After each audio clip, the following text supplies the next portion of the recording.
Greetings, weary traveler. Come warm yourself by the fire, and let us regale you with mighty tales, tales of adventure, tales of heroism, Tales of Tamriel. I am your host, Aggelos, and we have not done this format in quite a while, but we have a full cast today, which is pretty awesome. First off, my always faithful, even if he does play an elf, Arkhaniir. What? Yeah. That doesn't happen. It happens all the time. No, that's a lie. That's a lie straight from the beginning. You can't do that.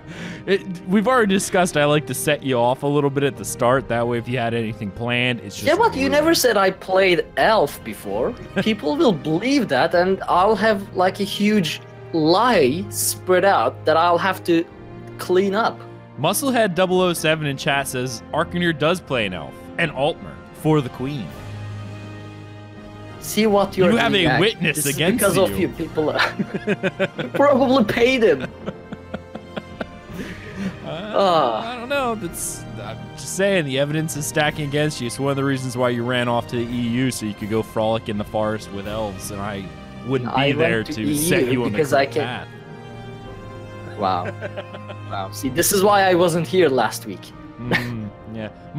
Hey, the little Nordling is ready. He's like, baby help daddy? I'm like, well, I think Ark made it today, but I'll keep you in the wings, so... You should have still brought him on the show. You know, he's watching 101 Dalmatians right now, so he's pretty excited about that. Yeah, that's important. Yeah, I mean, it is what it is.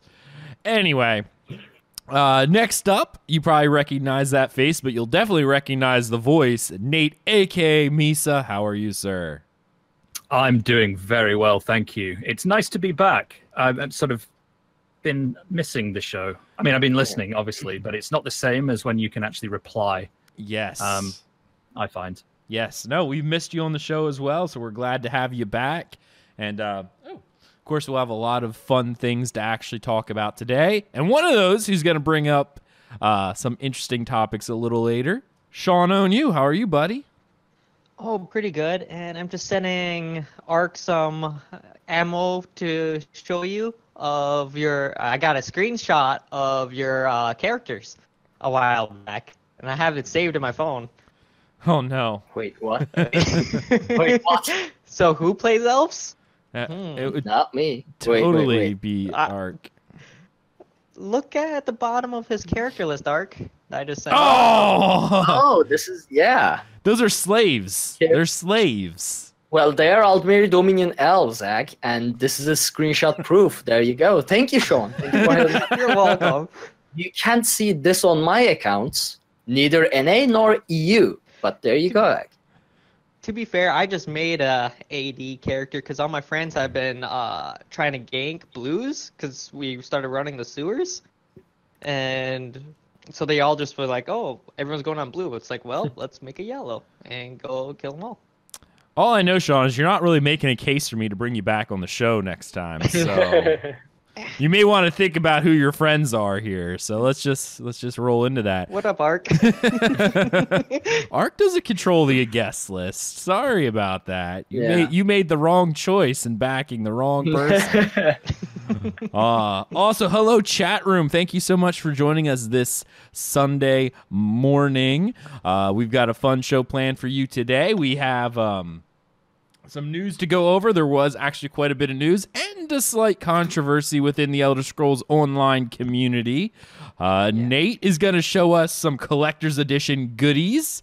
Sean has a fun topic to talk about. And we also have tons of lore. Both Nate and myself have prepared some lore-related items for you. And if there's time, we may actually even talk about what we did in ESO. Which has been a lot, for me at least. A whole lot. And I actually do have a rant that I think I'm going to fit in there with Sean. It's going to be a fun rant. All right, guys, let's go ahead and jump right on into the show. And Arkhaniir, we've got some news to talk about. Yes, we do. First up, apparently, we are bringing back the patch notes debates as well. Yep. But I'm going to try and go over this as quickly and as dynamically as I can. So this is patch notes 4.0.7, which is I guess they call these incremental patches or whatever, fixed patch, like not a big update or anything.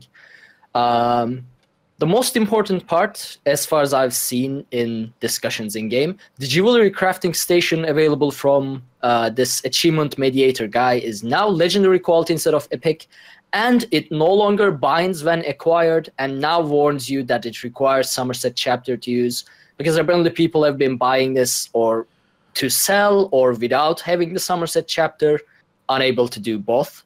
Yeah. So now that fixed. Right.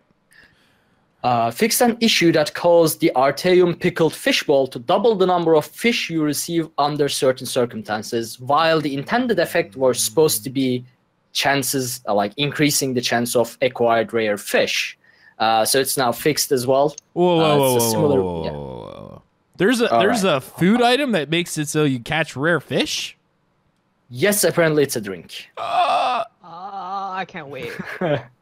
Well, Tuesday, or rather food, drink or food. I'm drinking not sure. and It's a fishing fishbowl. coming back to Hands of Fate. Just so you know, we're gonna have to catch some rare fish. I didn't even know that was in the game now, but that's awesome. Hey, wrong but guild it name is. there, Edge. Hmm? You said Hands of Fate. Well, that's correct. Yeah, he changed it. Yeah, have you not been changed part of the- you have not been part of the guild apparently, sir.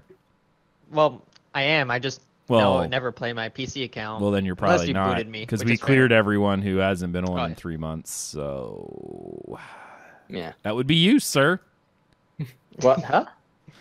I see how it is. That's okay. I was looking at chat. I wasn't listening. I know the chat is all full of a bunch of European elves. That's pretty much what I'm gathering from this. Yeah. At least I know one European over here, Nate, who doesn't play elves, so I'm excited about that. I don't play. Come on. Actually, Nate, do you play elves? Well, I have more than one character. I play multiple elves. I do. I have. Oh god, I don't know whether to be honest. There's a chance that I changed the race of Misa. What was she before? Breton? She was Imperial Okay. to begin with, Okay. and she's now Bosma. Why that happened? Because he plays on EU and it's full of elves. That's why. It's a long story for another day.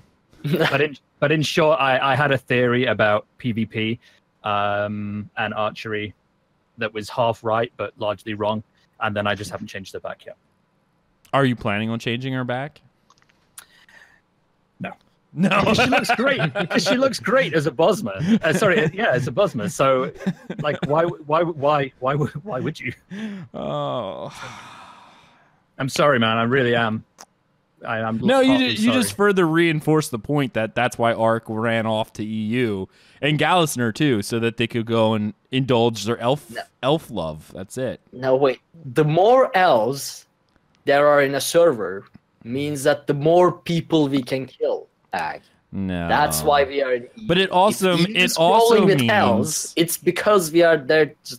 What? It doesn't mean He's anything just gonna else. press end call, and all three of us are gonna get booted off the screen. It's just gonna be ad. Yeah, it's just Like, I'm die elves. retaking control of this show.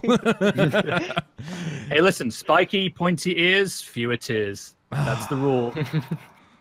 That's the rule. That's the love rule. It is.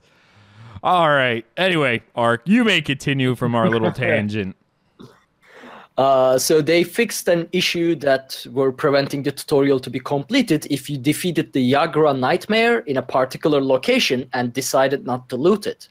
I don't know how it got this specific, but apparently this was an issue, and it's now fixed. Razumdar is now much easier to locate in Relenthil. I don't know why that was a thing either. Like, was he difficult to find at first? Maybe? I don't think I've gotten that guess- far in the story yet, so maybe, I don't know. Yeah, well, Maybe he is I difficult to was find. in Relenthil, and he was just standing right in front of the city, so I don't know. Was this... But this patch, when did you do that? Because this patch would have been Mondays. Right, that makes sense. Yes, that makes sense. Right. Yeah, it was before I did it. Yeah. Anyway. So your progress will no longer become blocked if you decide not to wait for the scene between Raz and Valseren to complete. after leaving the Kin Lady's house.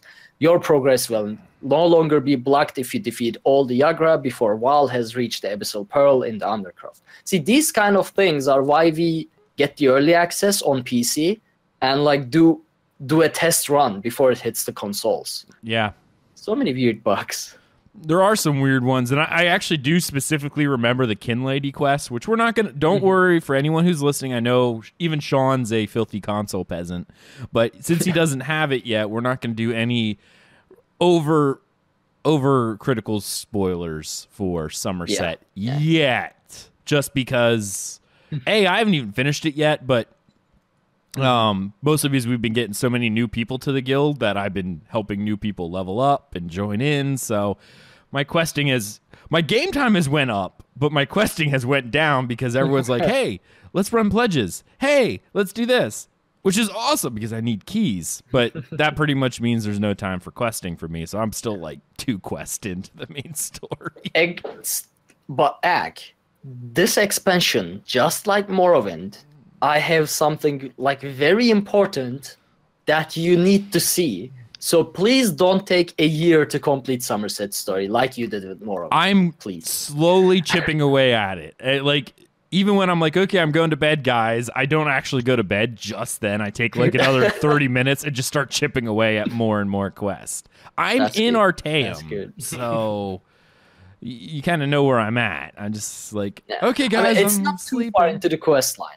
So don't worry, you'll get there, but you need to see it. But you know how I play.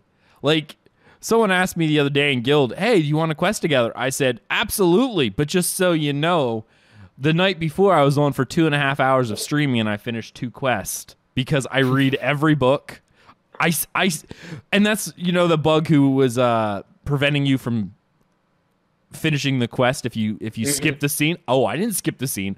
I actually listened, and then I went back around into the Kin Lady's house and talked to everyone who you don't even have to talk to see if they changed what they were saying. Yeah. So questing for me is very slow because I want to know lore. So I'm always taking as long as you don't take a year. As long as you don't take a year, man. Finished the Morrowind quest line like last week. Yeah, but you quit the game. You have an excuse.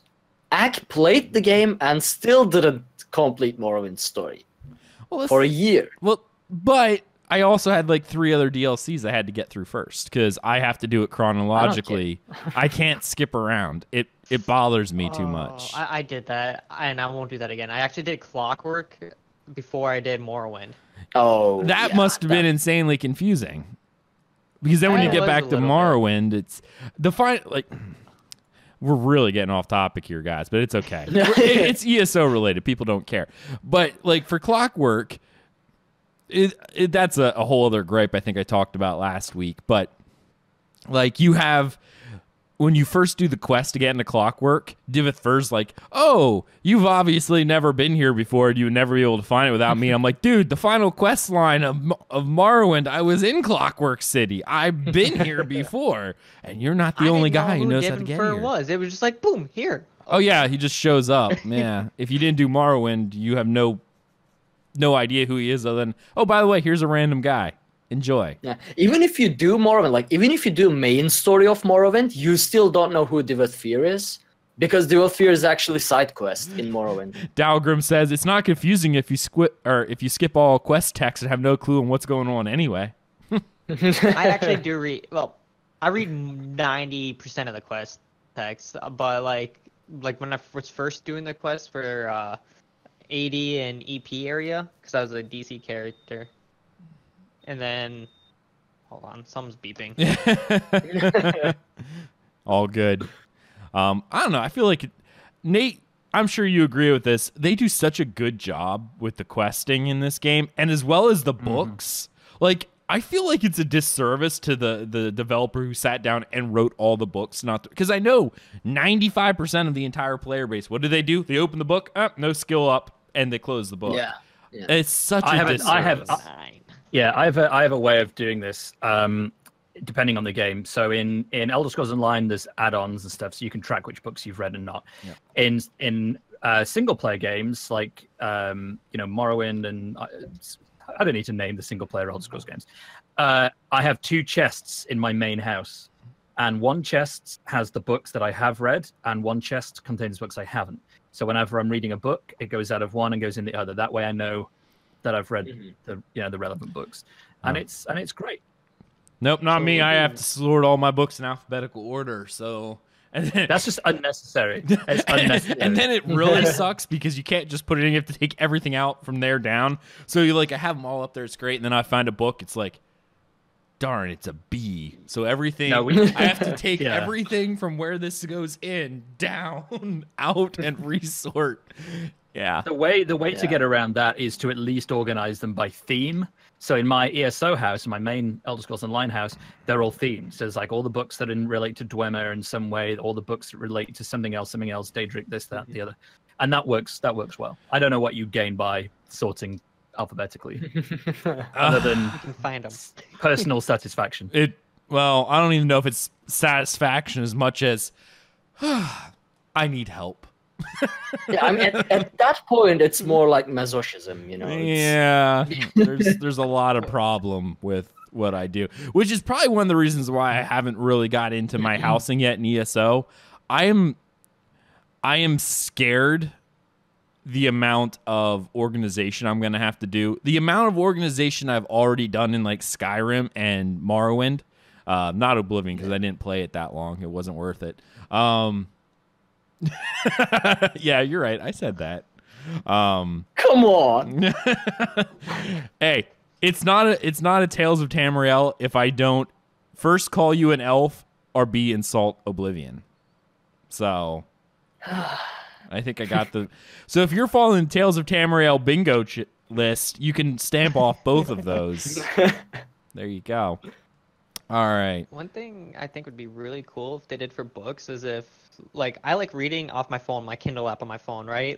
At end of night, I'll go read a book on my phone. If they actually would have oh, these are the books you found, and as a reading list, but you have to find them in game, and then it'll go to your phone after you read them. That'd be really cool. Interesting. I know that I have been petitioning this for a very, very long time. Didn't we had what's his name? I forget. Rich Lambert come on the show, right? Mm-hmm. And one of the things I'd said to him was, you need to make these mobile, available, somehow link a just mobile version. Yeah. Yeah, exactly. Just the books, and ideally have them voice acted. Know, oh, that'd be awesome. Do you know what would be insanely amazing? I don't know if you guys played Diablo 3, but if you have, okay, whenever you found a lore book in game, right? Now theirs were a lot shorter, but if they had a lore book in game, essentially what it did was on the corner of your screen, a little button would pop up that says lore. And when you clicked it, it read the book to you. So you could continue to dungeon smash while listening to the book. Yeah. It was very nice. If they had done that here, whenever you open a book, you get a little tab on the side of your screen. You can click and then click the book and it's read to you while you're still playing. Oh my goodness. That would be brilliant, because a lot of games do that. In games you find some tape recorder on a shelf somewhere. Yeah. BioShock did this really well, where it's just playing in the background and you can walk around while it's playing. I mean, would just be beautiful. The thing is, though, the voice acting cost of that, with the amount of text in Elder Scrolls, it would be ask the community to do it. Oh yeah, exactly. They'll do it for free. They already do. The Skyrim library project is fantastic. It's been going for years, and it's a great resource. All they would have to do is hey, hey guys, make this recording, listen to recording, sign this paper saying, yeah, we can use your voice for ESO, and plug it in. I would do it for free. Legitly, I would. Yeah. That would just be so cool to see. And it would be done in no time. All it would be for them now is to code it in and combine, put the book with the audio. I'm not gonna lie, I already started looking for an add-on. I'm like, maybe someone's already done this, so I started looking for an add-on to read books to me, but apparently there's no Audible. I don't think the API allows it. Yeah, well, I didn't even care if it would link me to an external website. I found a book, I'd click the link on the website and play a little WAV file, Ooh. I'd have been fine with that. We got a new iPhone app. Let's go. Let's go. Yeah. You guys voice it, I'll code it. He'll push it right away. Yeah, we're going right out.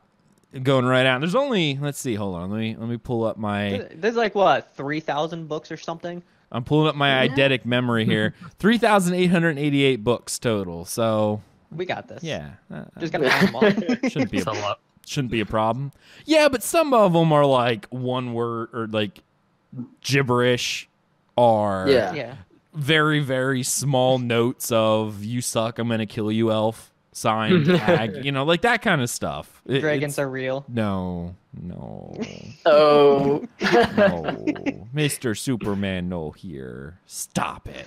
Man, you're having seriously, Sean, you're not making a great case for coming on the show again. I'll be like, no. Oh, I think he's doing a great case. Well, Ark, maybe next time you should control the guest list, because right now the person who's doing it's going to be fair, the reason I started it on the show is because Ark actually invited me. You didn't. So Ark's to blame for bringing this elf lover. I knew it. Yeah, it was around when you weren't here, Ak. When I controlled everything. Yeah, well, we see what happened there. This show ago. became very elf loving, so that had to stop. No, it didn't. All right. Let's move on with the news. Yeah. All right. So this was a problem that I actually encountered. Fixed the issue where you wouldn't receive looking for group daily reward for completing a battleground when placing in first or second.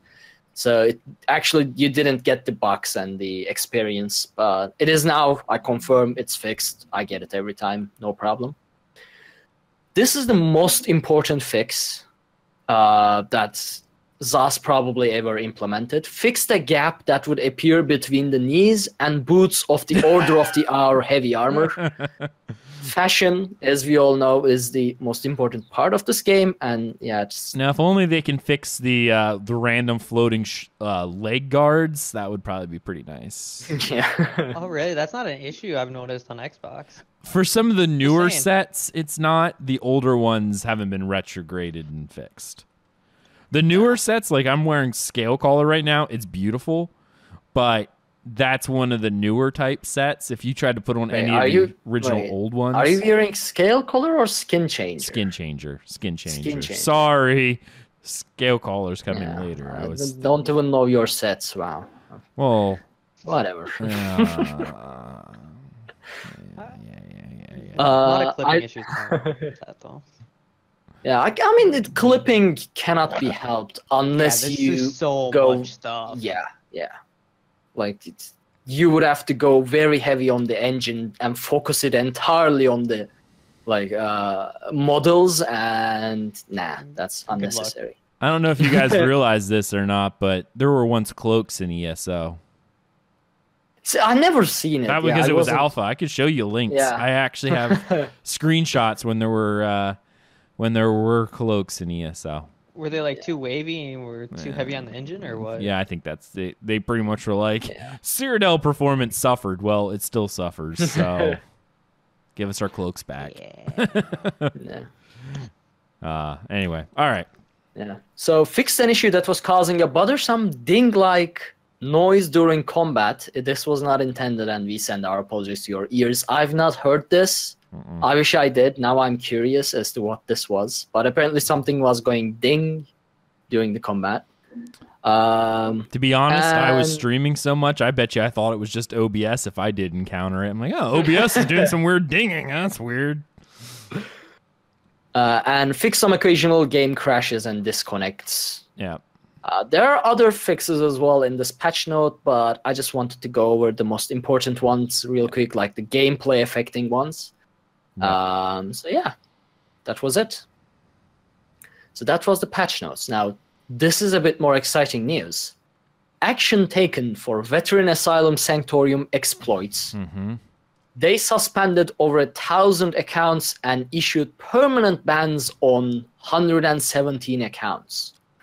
I don't know what the exploit itself was, because I've never done with Asylum Sanctorium yet myself. But apparently people were going out of the playable area and defeating the boss that way and getting that sanctified silver skin, which is like the hard mode skin you'd get. Essentially what you were able to do was you were able to pull the boss out of what was considered the playable area, and it would get stuck. You could then defeat the boss, and for whatever reason, whenever you did that, it was 100% guarantee that you would get the skin. So a lot of people who had the skin didn't actually earn it by actually doing Asylum Sanctorium, the hard mode. They just bugged it out using this exploit, got the skin, and went from there. But now they're banned and are, perma-banned. Yeah.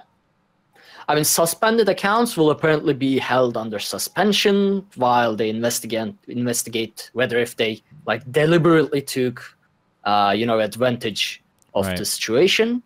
And the fix apparently will be on consoles at June 5, and the skins will be removed from the accounts that gained it unfairly.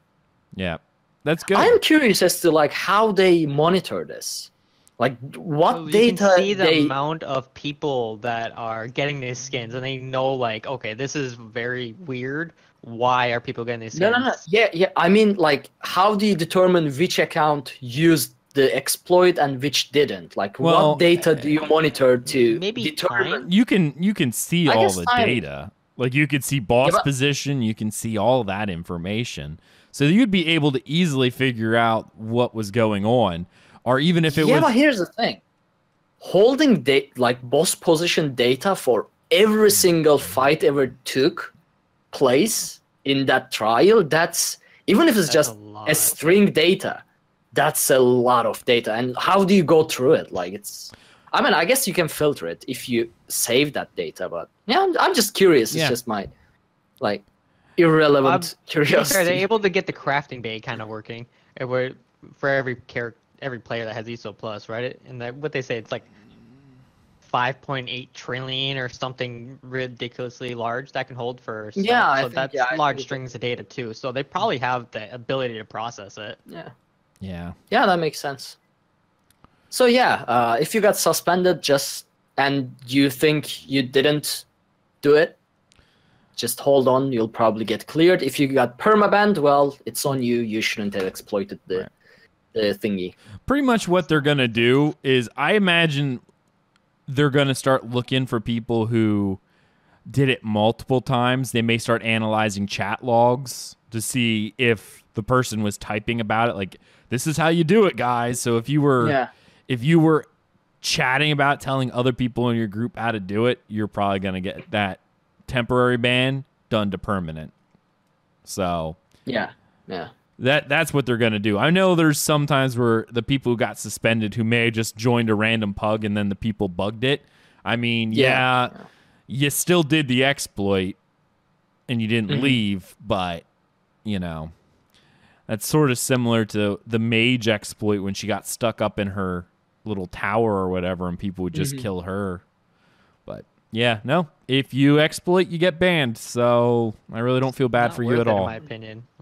On my guy, I think 200 days played in ESO. I only played one character really. Yep. Not worth. That's so much time. If I think some people are just can't resist. It's I don't know. Maybe it's like gambling or something. Loot boxes. They just can't resist. Yeah. There you go. You can check that off on your bingo list too. Loot boxes. Crown crates. We mentioned it. Yeah, the show was cool. Okay, just because I want to show something really quick with crown crates, I took a picture of this and I. No more pictures from you, Sean. Let's continue the news. You're gonna enjoy this picture though. No, I'm not even gonna look. We're gonna keep going. Are we on to the other news title now? Yes, the hot topic of this week. Let me. Do you want to take over? I'll take over on this one because I've been following this story fairly closely, and I'm actually really glad Nate's on here too. Because Nate, obviously, if you don't know Nate, he does an amazing podcast called Text Message, talking all about UK tech and sometimes worldwide tech if it fits in. Some topics are specifically only for Britain, such as plugs. That one was an interesting one. Yeah, I know you hate the wall jack plugs in the US. I get it. It's fine. But awesome, but not me personally. Not you, My co-host. If you step on them, you'll hate them. Trust me. But I guess that goes for pretty much any of the plugs, to be honest, because it all sucks. Yeah.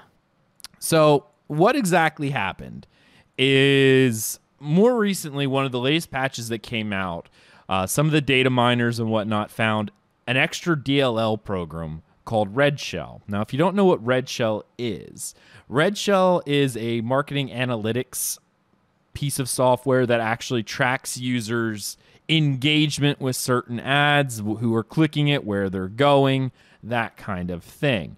Now, this is put into the game, and there was a huge uproar both in Reddit as well as the official forums. Like, if I remember correctly, the official forum thing had something like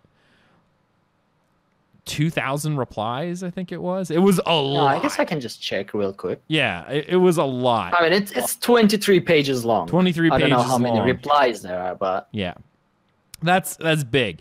The big thing was people were like, how in the world do I stop it? There was actually some pretty neat ones, which I know I added, such as adding the host file, saying that if it's trying to go to redshell.io, just to point it to 0.0.0.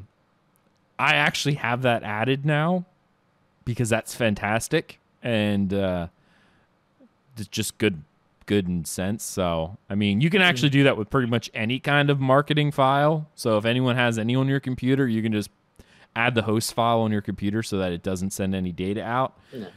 If you really want to get, serious about your privacy, you can do that. Now, there was a whole bunch of how do I opt out of this? How do I do all this? So people were like, well, since ZeniMax isn't going to tell us this is how you can do certain things.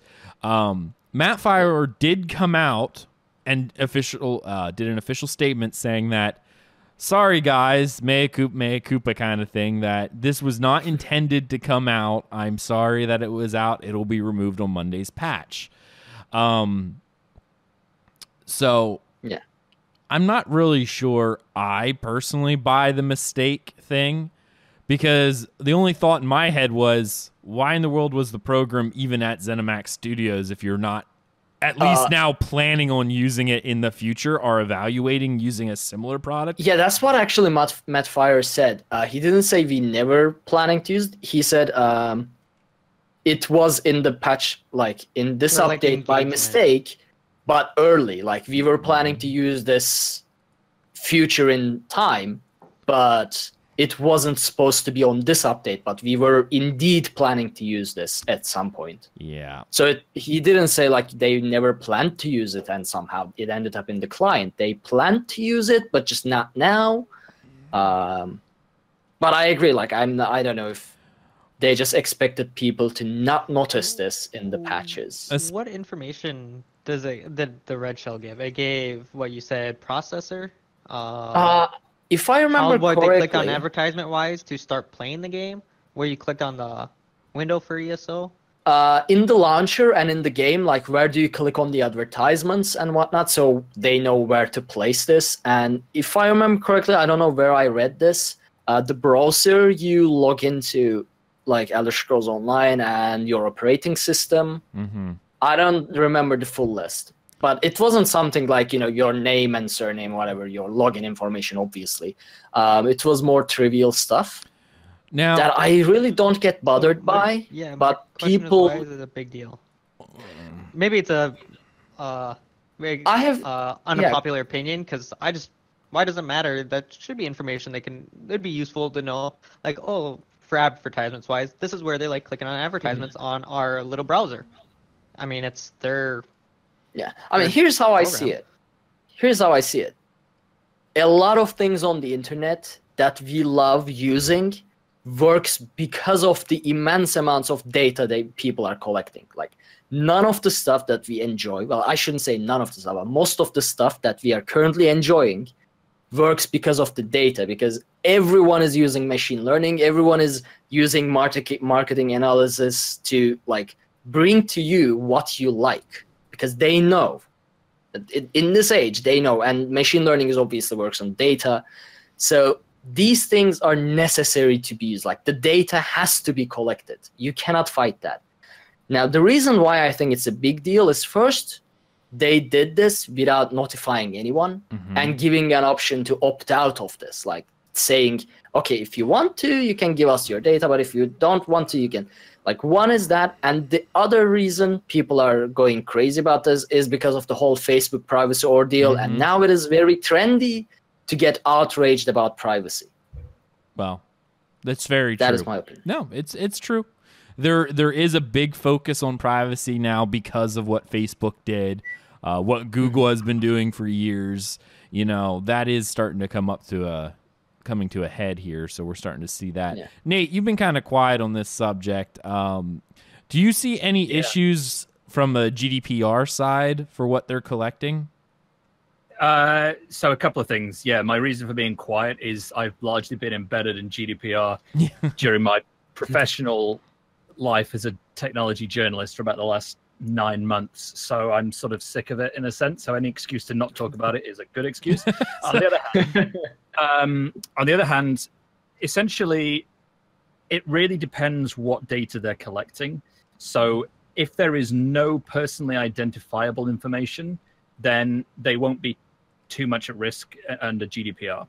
Gotcha. If there is personally identifiable information, then they need to be careful, because running afoul of GDPR, you face the risk of a fine up to 4% of your global annual revenue, which is a lot of money and would be disastrous for a company like ZeniMax. So yeah, they need to be careful, but at the same time, they need to disclose any breaches if they ever had one within 72 hours. They're not talking about any breaches here. I don't know. I think they're basically fine. I don't see a problem right now. They've just got to be careful how they implement any of this in future.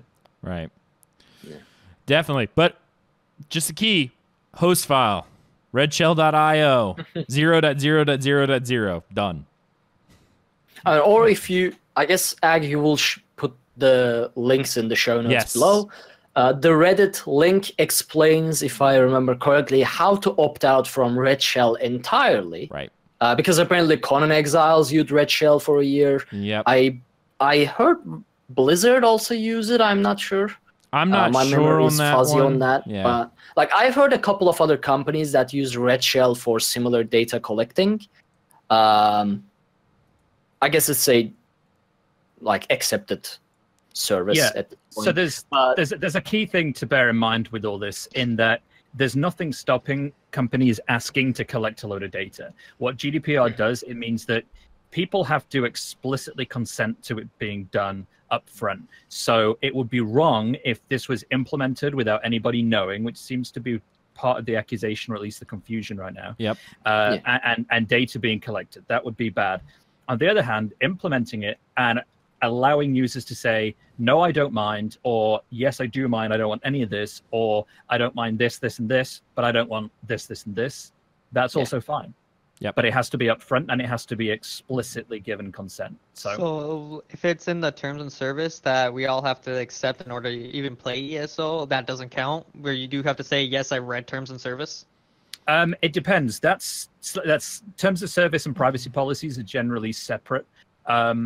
And so, no, it wouldn't count to bury it in terms of service, because the law is written in a way that says people have to the average person has to realistically be able to understand what they're agreeing to. Yeah. And to give you an example, PayPal, everyone's heard of PayPal, their terms of service is about 60,000 words long. Yeah. So it would be acceptable for somebody to say, well, I didn't read through a 60,000 word document, therefore I wasn't giving informed consent. And you have to be able to say that someone was giving informed consent, so it wouldn't count. Right. Okay. Yeah, I know that is definitely one thing that with GDPR, that you can't just hide it as like a footnote on the bottom of other policies. It had to be something like, I'm sure you guys all of a sudden got a flood of emails for every account you've ever opened up ever over the past probably few months. That's like, we listen, have updated our privacy policy. Yep, all of that. But part of that is also you having to sign in. You'll probably start getting a lot less emails now because you have to explicitly say, yeah, I want to continue getting emails or else you're going to have issues. It depends who it is. It depends who it's with. So that's definitely the case for the majority, but there are a lot of companies where that won't apply. So if you've, and it wouldn't apply probably to a certain extent to Elder Scrolls Online, because if you're paying for a service, then you are already agreeing for them to contact you. So you might be able to opt out of marketing materials and things like that, but they're still going to be able to write to you to tell you important things about your account. It's why, like, your bank's not going to stop sending you information, and your insurance company isn't going to write to you to let you know about a claim or something like that. But it should reduce, as you say, it should definitely reduce the amount of spam and junk that people get. Absolutely. Okay, I think we're going to end that there because, like I said, if we wanted to talk about it because there was a lot of controversy going on in the ESO community, mostly because of the fact that this went out with no knowledge ahead of time. Was it a mistake? Yeah, probably. Like, someone forgot to remove it from a build. But just so you know, guys, this is probably going to be coming anyway. Matt Fire's language is pretty explicit in that regard, saying, yeah, this is probably going to come anyway. So whether it's this or some other product, so keep in mind there are options of opting out of this if you are really against your privacy being violated in any way. I know I myself am going to opt out. I've opted out of RedShell. I've actually added in the host file stuff to block that because I really don't want them to figure out better ways to market crown crates to me. Let's just be frank. So, all right. Add dragons. And dragons. And dragons. Not going to happen. All right. I said add dragons. No, we're not adding dragons. Stop it.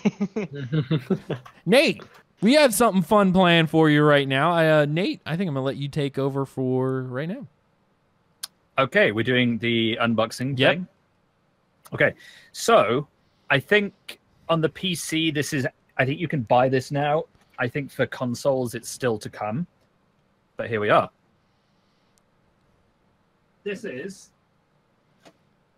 I got one of these. Woohoo! So this is the collector's edition, the physical collector's edition of Elder Scrolls Somerset, and I thought we'd have a little look inside and see what is in there if you guys are interested. Do you guys know what's in here? Have you seen any of the? I have it. Ark doesn't have it yet, but he'll have it soon. I didn't know I was gonna live, so I didn't buy it. Yeah, I got one, and got one for Ark too. So I just have to send it to him. Aww, you guys. Okay, so like, some of this stuff I'm actually seeing for the first time because I kind of wanted to save the unboxing for the show because you can apply the digital code for the thing. So this is a map of. I'm assuming this is Arteaum. That is actually Somerset altogether. That's everything. That's the whole lot, isn't it? That is. Yeah. So basically, you can burn that. Well, no, either that or you save it so you can mark where the elves are so you know where to, kill them. Well, there's all these high elves. There's high elves all over this. Look, 1, 2, 3. I mean, they're Psijic order, right? Yeah, you can see some big old red X's, like, got him. Use it as a kill chain. He's dead. Cross him out. I'll mount it in the background over here and just throw darts at the elves that are doing the so we've got that. I mean, the centerpiece is this, which I haven't even unboxed. Now, this is Mafala, I believe, right? Yes, it is. Yes. Yep. This is the Spider Queen. Oh, such a beautiful figure. Yeah, it is rather nice. What I didn't notice when I first got it is if you look in her hand here, my camera isn't focusing, but she's holding a spider. Mm-hmm. So there's a spider. And separately, you've got her staff, which is right here. I'm not going to take that out because I remember when I got the Molag Ball one in the original collector's edition, he had I think he had a sword or something. Yeah. And I managed to lose that. But this is nice. This is my favorite of all the figurines because you got details like the spiders all around the bottom. This is not one for Thais. No. I showed it to her immediately and I said, hey, how would you feel about putting this next to our bed? And she just kind of looked at me like she was going to kill me. I don't blame her. I mean, I got a question. my Is wife, it like hard plastic or is it made out of like a cast aluminum or I something? think it's pewter, isn't it? I think it's like a very tough plastic. I don't think it's metal. Because these little the little legs on these spider friends here. Well, if you look at the bottom, if you can tell if it's like a injection mold plastic. You see little circles. Those little circles are from when they bring in the mold and they have to snap it off. No, I don't think so. Is it the same material as the Moloch ball? Yeah, it's the same as Okay. that. Yeah, it's the same material as Moloch ball. So it's quite nice. I could go and get the Moloch ball if you want to see them side by side, because they're a different color. They are different color, but Yeah. I kind of have Moloch ball memorized in my brain because it stood by my shelf all that time. Yeah. So I can just tell from memory. Just corrupting you each night as you sleep. well, that probably is true, but yeah. So then we have this, the case. So this is fairly standard. It's got a DVD in it. Not much. It has a steel box case though, right? Yeah. Yeah. Is it steel? Yeah, I think it kind of is. It's a steel box. Yeah. Yep. Yeah. And then finally, the last thing, which I've saved specifically for the show, which is why it's still in its plastic, is the best thing in here, I suppose, which is Razumdar's journal. And I've been very excited to see this because this is. Do you remember the Naryu one that was for Morrowind? Yep. It's like that, but this one it's really soft. I don't think it's leather. It's the fake leather, but it looks like it. Yeah. It's really bendy. It's really bendy. Oh. But it's different in the way that it's presented. Some of these ones in the past have been a little bit illegible to read on occasion because of the type of handwriting they use. But this actually looks very clear, except for that one. Oh, and that one. Yeah, there we are. So this is more of a standard text. So it's very similar to all the others, but but a lot of the text is more legible. So beautiful. That's nice. Yeah. Other than that, and it's all written in first person by Razumdar by the looks of it. Wait, not third person? Then it's not written by Razumdar. Okay, well, some of these aren't written by him. This one's written by a Khajiiti ambassador. Well, if it's Khajiit anything, it has to be third person, or else it's not. Yeah, this one assures you of that. Okay, so yeah. There's a bunch of other stuff in here. I actually thought all of this was written by Razumdar, but maybe it's like a collection of other things as well. Study of Fabricants. So yeah, that's it. Nice. It's quite nice. I recognize that image. I think everyone recognizes that image. Mm-hmm. Is that Clockwork City? I wasn't able to see much, but oh, sorry. Yeah, it's Clockwork City. That's I mean, it's all basically yeah. concept art. That's one of the best things about these books. Even if you don't read them, read the text. Oh, here we go. This is what it was. Razumdar's report on the Mirror Court of the Proxy Queen. So he collated it. It's not necessarily his work. And that's it. So now you know. Now you know. Nice. Yeah. Very similar to the other ones. If you liked the other ones, I guess you'll probably like that one. Oh, I really did. I always thought they were fantastic. So that's nice to see. Beautiful, beautiful. All right. Sean, you had a fun little topic that you wanted to bring up. Yeah.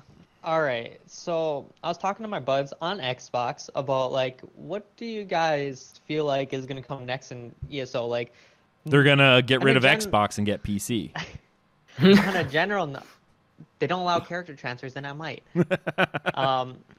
But they don't. Basically, everything that's been on that we requested, for now jewelry crafting, they've kind of been adding almost everything, right? I was kind of thinking, what's new? What else can they add? And so we were talking about that, and I was thinking probably the snow elves. If you remember from Skyrim, how Falmer actually used to be snow elves. Yeah. Until they got corrupted. I don't remember how that happened, but they got corrupted and turned into Falmer. And since this is much farther or behind Skyrim, in the past, ESO is. I was thinking they might add a new race, basically snow elves. Then maybe it's a small secluded island where snow elves, there's a pocket still exists, and they'll open that up as like a DLC. And Solstheim, perhaps. Now, we talked before the show about this, and for those who don't know the lore thing, the Dwemer pretty much at this point would have corrupted all of the Falmer into what we know in So yeah, here's the thing: was it Dwemer that corrupted snow elves into being Falmer, or what? The way I remember, they were poisoning them after losing. Oh, they were okay. Because the way I remember, after losing Skyrim to basically us, they fled. They kind of like fled into the Dwemer ruins. Yep, right? to seek asylum. I thought they were just being in the Dwemer dungeons for all that duration. Mm-hmm. I thought they were just got corrupted over time due to being underground all that time. Nope. Dwemer are douches. If Dwemer corrupted them, then they should have become Falmer long before ESO's time as well, because Dwemer are still lost. Like, when did Dwemer get lost? Merit? Year 700 of the First Era. First Era, So okay. My question, like, would Dwemer corrupt every single snow elf in all of them that Tamriel? seeked asylum, which was pretty much all of them. Well, there could have been some in another spot, but maybe the Dwemer were not. We don't That know. would be writing lore, though. Like, that would be ESO coming up with stuff that wasn't introduced before in any game. But Now, which they could do that. That's fine, as long as it fits. And in my opinion, it would fit. Like, my buddy was saying, what if they add Dwemer as a race? And I was like, that's not going to happen. Yeah. Oh, no. No, it's definitely not going to happen. I think the one thing that people seem to always forget is that races, you're never going to get another race in this game. You're just not. If you do, the Elder Scrolls fans would kill them. Like they would. Wasn't there, like, kind of like a Psijic, but a dog race in Elder Scrolls lore somewhere? I remember reading about that. They were. There are actually several different. There are a lot of different races, but in terms of like the playable races, there's really only just the 10 from Tamriel. Yeah, there is what were they called?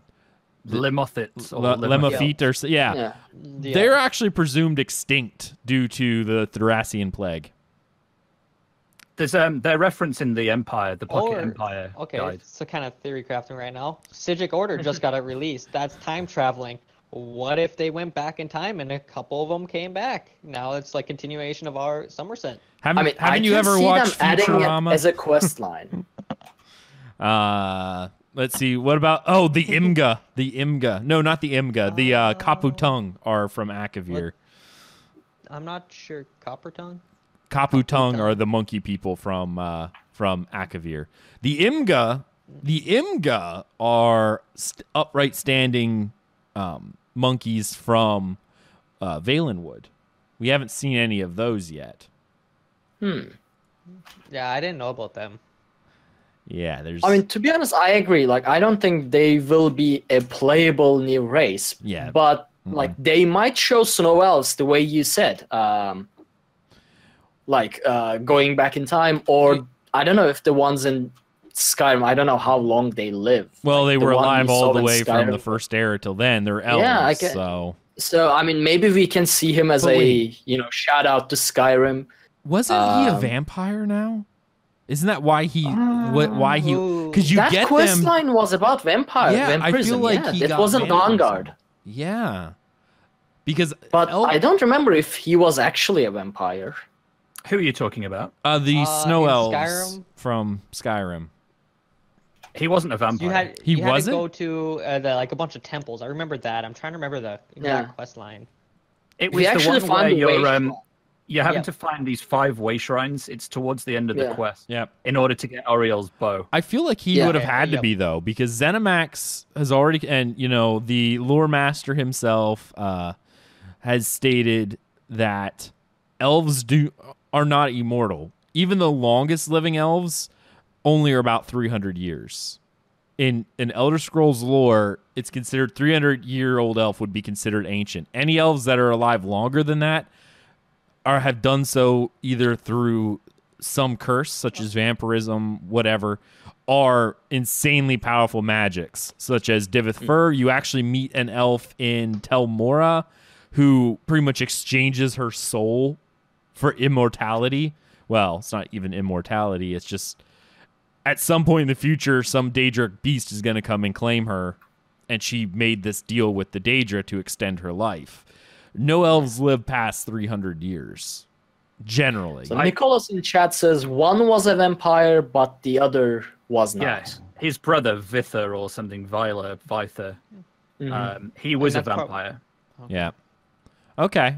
So I guess, like, in the end, I mean, I can see how we could have a snow elf related quest line, but as a playable race, I agree with Aggelos. I don't think we'll ever see any race, any other playable race in any Elder Scrolls game that will come in the future, if they do. No. Okay, so what do you think they're gonna add, like, mechanics-wise or whatever, in the future? Oh, hang on. Can I just interrupt? I've got a point on the previous one. I just Googled this Snow Elves to see what else I could find.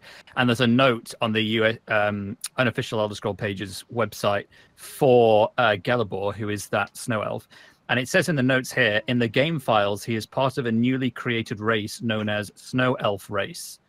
It's largely based off the High Elf race and even bears the name High Elf, but for all intents and purposes, Gelibor can be considered a Snow Elf. But it's interesting that in the code, he was listed as Snow Elf Race. Right.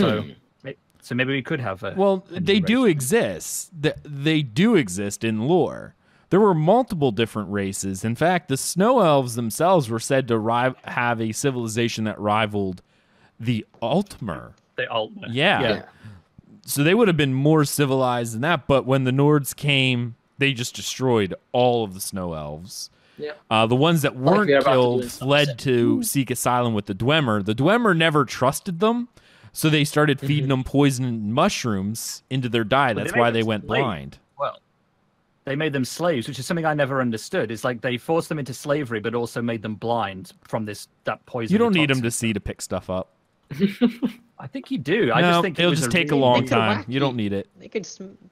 How do they sound and echolocation is whatever? Well, over time they started morphing that way. Yeah, but I mean, they are the Dwemer engineering. They probably found a way to make use of them while they are being blind. So and you got to remember the Dwemer were insanely cruel.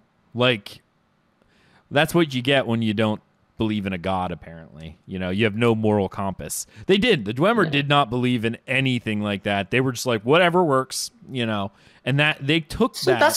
That's pretty much the same as Slodes then, right? The sea Slodes. Sea Slodes, though, well, I don't know from a religious standpoint, but the Slodes themselves are very big into necromancy. I seen Muscle has said they should add Slodes. If you haven't played Somerset yet, buddy, you're in for a surprise. Shut up. Just a little bit of spoiler. I'm actually not even sure what a slode is. Slug people. To be honest. Okay. Yep. Now I do. Yep. I want to know no more. They're like necromancer Jabba the Hutts. Essentially, yeah, that's pretty much a very apt description. If Jabba the Hutt left a slime trail and dabbled in necromancy, yeah, that would pretty much be Slode. They're not very nice. They're not very nice. If you actually find some books on them in Somerset, they did mention how much of that they are pretty much hated by every other race. Like they just are like, yep, nope, you suck kind of deal. Like every other race hates Slodes because of how they are. They're a mess. Yeah, I mean they're even uglier than a Guar. So. Oh, by the way, Guar, did you get that pretty circus Guar arc? That one looks so bad. It's ugly. It's ugly. I got it. I think he's awesome looking. It's like it got dropped in a chemical, like something, and emerged glowing. And that's actually not untrue. That's pretty much exactly what they said. They're like, you want brightly colored because it's a circus one. So in Balfolian, that's what they do. They pretty much dyed the Guar in order to make him pretty. Right. It looks like when I dyed my car in Need for Speed when I was little, like blue, red, and like yellow, just to like, oh, this is a pretty color, and it just looked like a clown. That's what reminds me of looking at that Guar. Right. Yeah, it's ugly. Yeah. All right. So what were you guys thinking that they would add mechanics-wise to ESO? Because like, They will stick with classes and skill lines. They're not going to add any races going forward. They just add jewelry crafting, right? Yep. Like that's a new mechanic. Spell crafting. Yeah. They say it's still under works. It's been under works for 4 years now. Well, even though the guy who's making spell crafting left ZeniMax. So I guess that might be it with the next expansion. Yeah, I would have thought that spellcrafting would have fit in perfectly with Somerset, but I think there's still a lot with the Psijic wrong with it. That's why they're. I honestly, I have no idea how they could balance it. Like, it's gonna honestly, what it's gonna probably end up being is an enhanced morph system. I'm just gonna be frank with you. They're gonna change it where they may add a skill line, and then spellcrafting will add maybe 1 or 2 extra morphs. I think actually that's still nice. Like adding new morphs to the skills. That's it's not a bad thing. Definitely. I mean, it's better than nothing. But I honestly think that is what it's gonna be. It's not gonna be as much of a balanced nightmare as you think. It's gonna add a few extra morphs. And what that's going to then do is it'll be like, all right, we have 1 or 2 extra morphs now. We'll just go from there, I guess. Yeah. Yeah. What about the zone for the next expansion? I mean, it will be Daggerfall Covenant related, most likely, considering that we got the AP and AD one. But where in Daggerfall Covenant would make an expansion? Like, what we are missing at the moment? Quite frankly, I don't even know from Daggerfall. I mean, they could expand a few things out, but Arkhaniir? Well, no, that wouldn't be Daggerfall. Like Daggerfall's fairly well. They could extend on the reach some more, which you could argue is Skyrim-ish area, but it butts up against Daggerfall Covenant if you were going to go that route. I honestly think we'll see Solstheim. Trying to remember. But that would make it again like that would again make it Ebonheart Pact related, wouldn't it? So I don't. You also got to remember Ebonheart Pact's about the only area that's not as fleshed out as all the others. All the others are fairly. There's also that, I suppose. I mean, think about it. All the other ones pretty much have their entire territories. Ebonheart Pact is the one with like the massive. Oh, it's not here now. But anyway, we're running long on this topic. We have more to do, so we need to move on off of this. Nate, you have done some lore-related funness for us. I have indeed. Are we doing this before our tales? All right, let's do. We're gonna do tales first. We'll do tales first. Yeah. Okay. Especially for the hosts who are gonna be there. I'm actually not gonna do my tales, other than a few little arguments. But Nate, what have you been doing? Well, so as some people will know, I've not been in ESO for a little while, and part of the reason for that was because I basically played it constantly for 4 years, nearly, because I was in the beta or the alpha, I forget which, and I'd basically done nothing, played nothing else. And I thought, you know what I want to do? I'm going to save up Clockwork City, and I'm going to save up whatever the next chapter is. And in the meantime, I'm going to go and do a completionist's playthrough of Skyrim again, which I haven't done. Like, I've played it since it came out several times, but I've never sort of done that kind of, I'm going to do everything, every single thing. I'm going to unlock every achievement. I'm going to discover absolutely everything in the game. And that's taken me quite a while because I also have a job and stuff. So I've been doing that. And as of this morning, I'm pretty much done with it. So my timing kind of worked for jumping back into Elder Scrolls Online. And I mean, pretty much, I think, I'm trying to think off the top of my head. I think the only thing I haven't done in that game now is adopt a child. And I hate all the children in Skyrim. So I'm not going to do that. If only you could adopt the little vampire girl from the Dark Brotherhood. Oh, yeah. Well, actually, she is technically not. She is. She's older than old. you are. Yeah. She could adopt me. I've forgotten her name. I don't remember I the want to say it names begins at with all. L. But maybe I'm just thinking of Little Girl, because that's the card she is in Elder Scrolls Legends. Yeah, that's what I was Anyway. thinking too, and they used her She's image. vicious in Legends. Yeah. Yeah, she really is. If you don't attack her and kill her off real quick, oh, she will murder you. I very rarely see her now. Hardly anybody seems to use Little Girl, I think, in the current meta. Anyway, so I've been playing through that, and I just... There's something really refreshing about going from Elder Scrolls Online to Skyrim, or from Skyrim to Elder Scrolls Online. And I'm now seeing this the other way around. My Khajiit is here. Go away, Khajiit. Oh. But anyway, one of the things I thought I'd talk about that I did is there's a quest that I think I've never discovered before in an area that I don't ever remember going to in the past. And that's what I love about these games, is that you can think you've done everything and you can end up somewhere and all of a sudden there's something else that you haven't done. And I don't ever remember this quest. And it was, I don't know if you'll remember this, anyone, but there was a lighthouse. It was in the north, very north of Skyrim, called Frostflow Lighthouse. Is it at the Dawnstar, like east of Dawnstar, or? It's in that region. Yeah. I may have seen There's a cave right by it. I don't know if there's a cave. There may well be. There's a lot of caves, but I don't remember one. I just remember the only lighthouse I remember basically is at the Dawnstar. Yeah, but that deals with Vermina's quest. Yeah. So this isn't that one. This is a different lighthouse. Anyway, so you go inside and there's a dead red guard, a woman with a knife in her stomach, stripped naked, and a dead chorus next to her. I'm like, okay, this is a bit weird. There was a journal that I found from one of her children.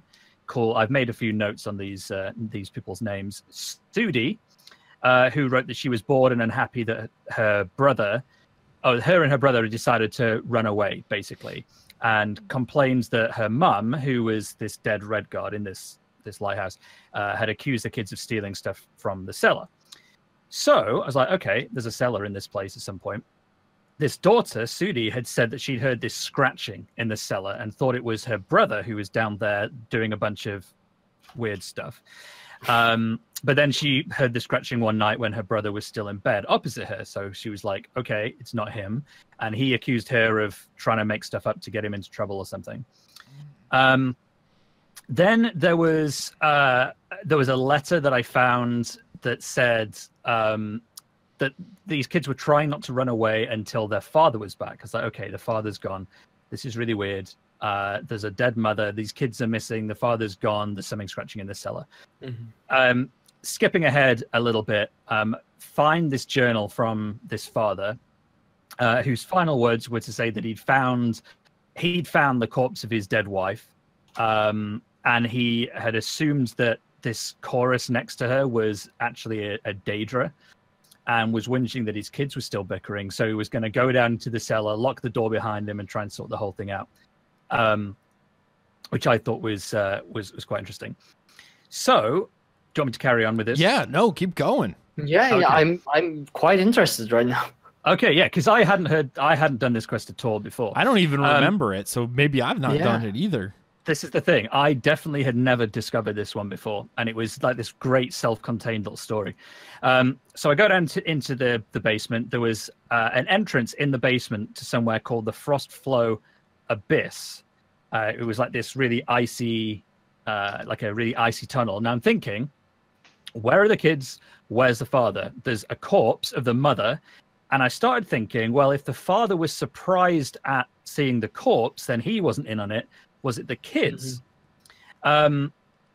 Go into this abyss. There's a bunch of Falmer remains, some chorus lurking around, and then I was expecting to find some dead bodies, and I sort of did, and I found the corpse of Manny, who is this girl's older brother, reanimated by Serana, who is the vampire assistant you get from Dawnguard. She like reanimated the dead corpse. So I'm like, okay, so the brother is dead and he's down here. The mother's dead upstairs. This is really weird. I figured he might have something on him, so I killed him. He actually had nothing on him. So I killed a corpse for no reason. I felt like a bit of a ass. He had no journals or anything like that. So I was like, okay, so I carry on walking through these tunnels. There's more Falmer, there's more tripwires and traps, and there's a bunch of spiders. Was then also thinking this would be the worst place for Ag to be living with Thais, because I don't think you'd sleep a single night with gigantic spiders in the basement and corpses everywhere. Well, I would probably sleep fine. She maybe wouldn't. Yeah, I imagine if she wasn't sleeping fine, that you probably wouldn't sleep fine either. It's actually funny you mentioned that. It's kind of an off story, but I'll say it anyway.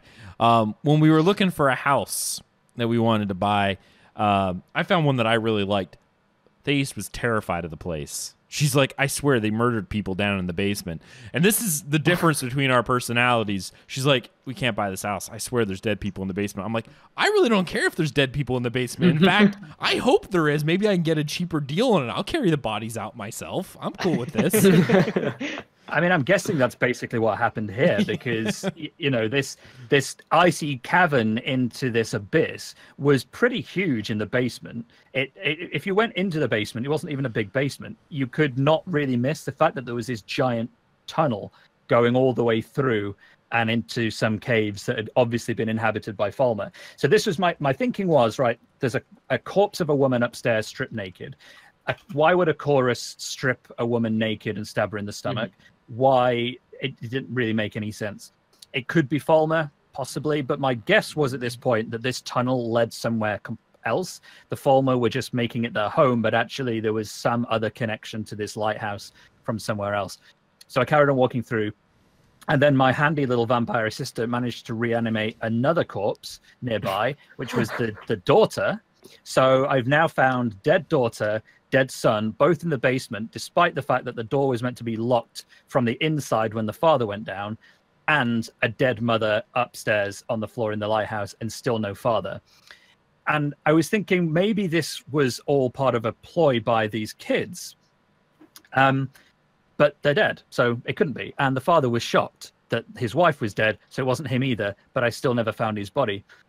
To cut a slightly long story, as this is now turning out to be a bit shorter, I get to the end. There's a ton of chorus. There's a huge chorus reaper at the very end. I kill him, and inside his remains was the skull of the father, although no body. So the whole thing turned out to be a chorus, and there's like hundreds and hundreds of chorus eggs down in this icy abyss. And at first I was slightly disappointed, because I was expecting this to be some like conspiracy where it was linked to another big building somewhere else, and they were using this tunnel to come and kill these red guards who had come over from Hammerfell to to settle in Skyrim, but it wasn't. What didn't make any sense to me, though, is why was the mother stripped naked, and why was she stabbed in the stomach? Like, that to me, the quest as it was written concluded that it was Chorus, that they had come up and done a murder, but it just didn't make any sense. I agree. That's a very humanoid way of killing somebody. Why in creation would it? Yeah. What if there's another book or note that you're missing? This is the thing. I scoured everywhere. Like, there was a few things. I went back and read the journals, because all of these people had journals. There was a journal from the father, a journal from the mother, a note, I think, from the brother to the sister, and then a journal from the sister that concerned the brother. And there was nothing in there. The only thing I did find is that the husband had apparently written that whenever they die, because they were old and they just wanted to like retire and just live in this lighthouse so they could look out at the ocean and while away their senior days. That he'd said that he wanted his ashes to be scattered in the lighthouse. So I took his skull, which was weird, went to the top of the lighthouse and put his ashes in the burning brazier thing that has this lighthouse, which worked. And I got this boon called Sailor's something. Sailor Moon. No, I'm sorry. No, if I was Sailor something, but it basically gave you a permanent restoration. So your healing spells cure like 10% more. That's really, and it's permanent, ongoing, which is really, really useful, although not at end game, which is basically where I was at this point. So it was all self-contained. It was all very nice, but it just like made me think like there was a conspiracy here, and I sort of theoried out all my conspiracies, and I thought the most realistic thing is that it was Falmer had gone back through this tunnel and taken a woman's clothes or something. But there were so many unanswered questions and to me, it was my new favorite like standalone quest in the whole of Skyrim, because it was really intriguing, really nicely paced, and I also turned all the quest markers off deliberately, so I had to really go around and scavenge for notes and figure out what was going on, and then ended up sort of deciding that the actual conclusion of the quest wasn't true, and then made up my own theory about what actually happened to this family. And it was great, and I'd strongly encourage anyone to go and play that same quest, even though I've ruined the story for you now. I'm honestly gonna have to boot it up. I just want to find the lighthouse at this point, because how did I miss it? I don't know. It's in the very north part of very north of the map. Like, that's where I spent quite in the middle of my time taking screenshots. So how did I not get the lighthouse? I've actually never I'll have to yet in or Skyrim. Like, oh right. Because I put so much hours into the game before that DLC came out that I kind of like, okay, I've done everything in this game. Like I completed it 100% before that came out, and then I started doing other games and stuff in school and whatnot. And then I think I don't remember. I just stopped playing it. And it came out, I bought it, and I just never played it. Because my little brother was like, hey, I want this. And I was like, yeah, here you go. And I was like, I'll play it too eventually, and I just never got around to it. Because every time I want to go play it, I want to do everything else again and get a like really high-level character, then go. And then I get a high-level character, beat the main story again, and then it's like, I'm going to go play a different game. Yeah. So there's loads for you to go back and do then, including apparently this lighthouse. Yeah. That's insane. So yeah, I wanted to pick one thing out of my 250 hours that I've put into Skyrim over the last 3 and 4 months, and that was definitely my favorite. No, that's definitely. Now I'm gonna have to go back and do it. So you've made me at least have to go back. Yeah, I'll probably just open Skyrim and just start running in a direction, trying to find stuff that I missed before. Now, yeah. That will be a nice gameplay. I mean, for example, like I've seen. Actually, this would have part of our tales last week when Aggelos talked about Morrowind finally, and I wasn't there. But yeah, right. I went all the way through it. It was great. No spoilers though. I don't think. Oh no. It was but little in Skyrim there is a what's the name? Like Azura's Star? No. Temple-ish, like near Markarth. Like something related to the Nerevarines, the Nerevarine ghosts or whatever they are, old Nerevarines and whatnot. I don't remember the name. If I remember the name, you'll remember. You see it in Morrowind main story as well. You go to a cave with Azura's. Oh, hold on, I'm in game. I don't can tell you remember what it's called. Though. It's the oh crud! I just had it. What in creation? I was just there. Shrine of Azura? No, it's not the Shrine of. It's a cave with Azura's the basically statue in it. Yeah. Why is it not? And they're like old ghosts of Nerevarines. Oh, it's not on old people who claim to be Nerevarines or whatever. Yep, the failed Nerevarines. And I've seen it I found it just a few days before Morrowind expansion. And I was playing Skyrim Special Edition. I found this place and I was like, oh, cool. And then I started doing Morrowind, Elder Scrolls Online Morrowind quest. And the quest actually leads you to the same place. And I was like, hold on a minute. I know this place. So, yeah, I'm finding stuff like... Then again, how one is in Vardenfell and the one I found is in Markarth, I just thought of it now. Like, the one I found in Skyrim, exactly similar setup, with the same purpose, and it was in Markarth, and the one we go in Vardenfell, so now I'm a bit confused. Well, remember, by the time of Skyrim, though, Morrowind is gone, remember? Yeah. But the whole cave just blew into air. No, probably they made a new one. I'm sure they made a new one. Ah, that makes sense. But yeah, I mean, that's just... There's so much stuff to find in Elder Scrolls games. There is. Not enough time. But that's great, isn't it? Like, I've thought this before, that at what point do I consider myself done with Skyrim, and that's the point I then go back to ESO? Because I don't want to play them both at the same time. That's why I had my little gap. And I don't know. Is it when I've unlocked all the achievements? Because I'm playing it on console because I wanted the special edition 4K Xbox One X version and stuff. Yeah, we all have great flaws, I 4K, guess. it's beautiful. 65-inch TV, 4K Elder Scrolls Remastered is beautiful. It is very, very nice. Strongly recommend that. But just not on console. But when do I finish? Well, no. maybe on console. No. Big screen TV. You can hook your PC to that. It's got an HDMI cable. Done. And you're still playing with the controller. Yeah. I did do that because then you can sit on your couch or your bed and lay down. You can still do. I can do that. I can do that right now. What? Let's see. That's amazing, but I'm still playing on superior hardware. So you do own a Xbox. I see. No, I don't. So he is a console peasant. No, I don't. This is actually controller. just for the PC. So it's an Xbox controller. Well, yeah, it's because it's built into Windows. Well, that's the worst because my Windows PC exploded and I'm selling it off for parts. And instead, I bought a brand new iMac. Oh, why'd you do that? Because I only really play Elder Scrolls Online these days, and it runs great on a Mac. So what? No. Yeah, for real. Windows but keyboard. also, honestly, using Mac, like using OS X, in general. Oh, it sucks. It does. It's so bad. It depends what you're doing. So the majority of what I do works better for me on a Mac for my video editing, my podcasting, I'll give you that. my work as a writing. And because I only play really one PC game, Elder Scrolls Online, it plays great on my Mac. I've got a giant 34-inch curved monitor which you can't see on the left, and so it's great. I plug in my Windows keyboard and mouse. Just the user interface, like just the user experience, like operating system's user experience is so disastrous for me. I mean, I've been using a Mac at work for 6 months. I have to because we take iOS builds, and that's the only way you can take iOS builds. Yeah.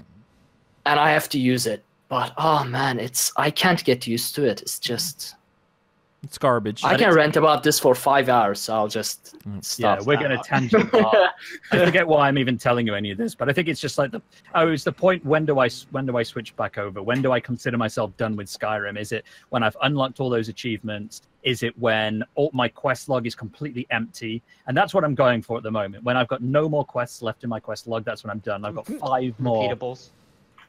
No, repeatables aren't counted. I'm excluding the repeatables, so I'm not doing any more numbers jobs or thing for Vex. I mean, I don't have the patience to go completionist in practically any RPG. Like I just can't do it. But I don't mind it if I'm learning. Like if there's lore and there's stories and characters and things. Like I really like that. I remember I found a Stibbons quest in Elder Scrolls Online when I actually thought I'd done with an area, and it turned out I hadn't. And one of the big quests that I missed was one of the Stibbons ones. I think it was in the Orsinium DLC, a great Stibbons quest there. But yeah, I don't know. I think after this weekend I need to move back into ESO because I miss it. And I fired it up when we've been playing here, and I'm just like, I've missed this game. I was right to fire it up.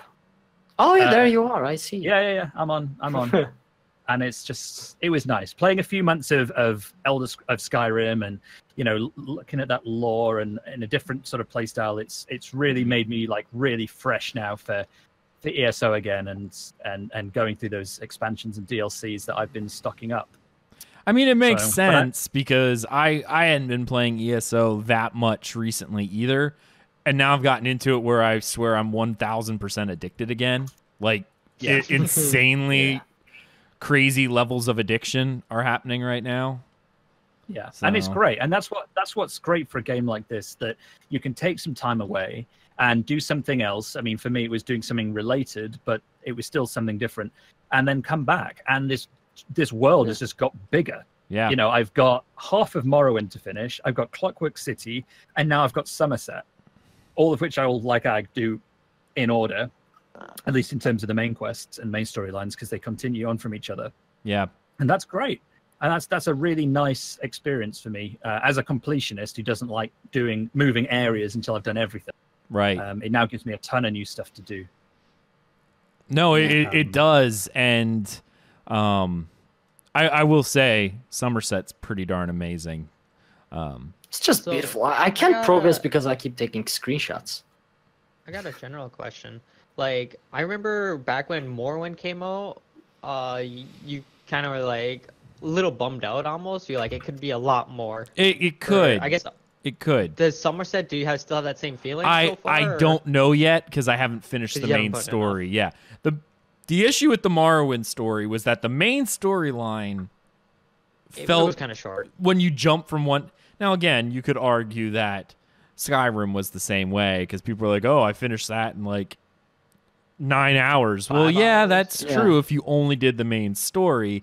But how I had played was I had finished all the side quests first, like everything first. So all I had was the main storyline, in which case you saw it jump, all over the place.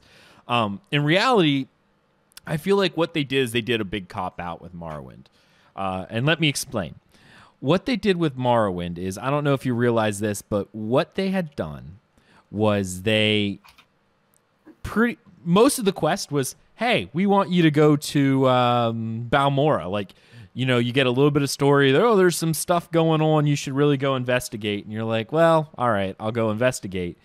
And the only thing it really told you to do was go investigate the area. And then you had to do the quest that was...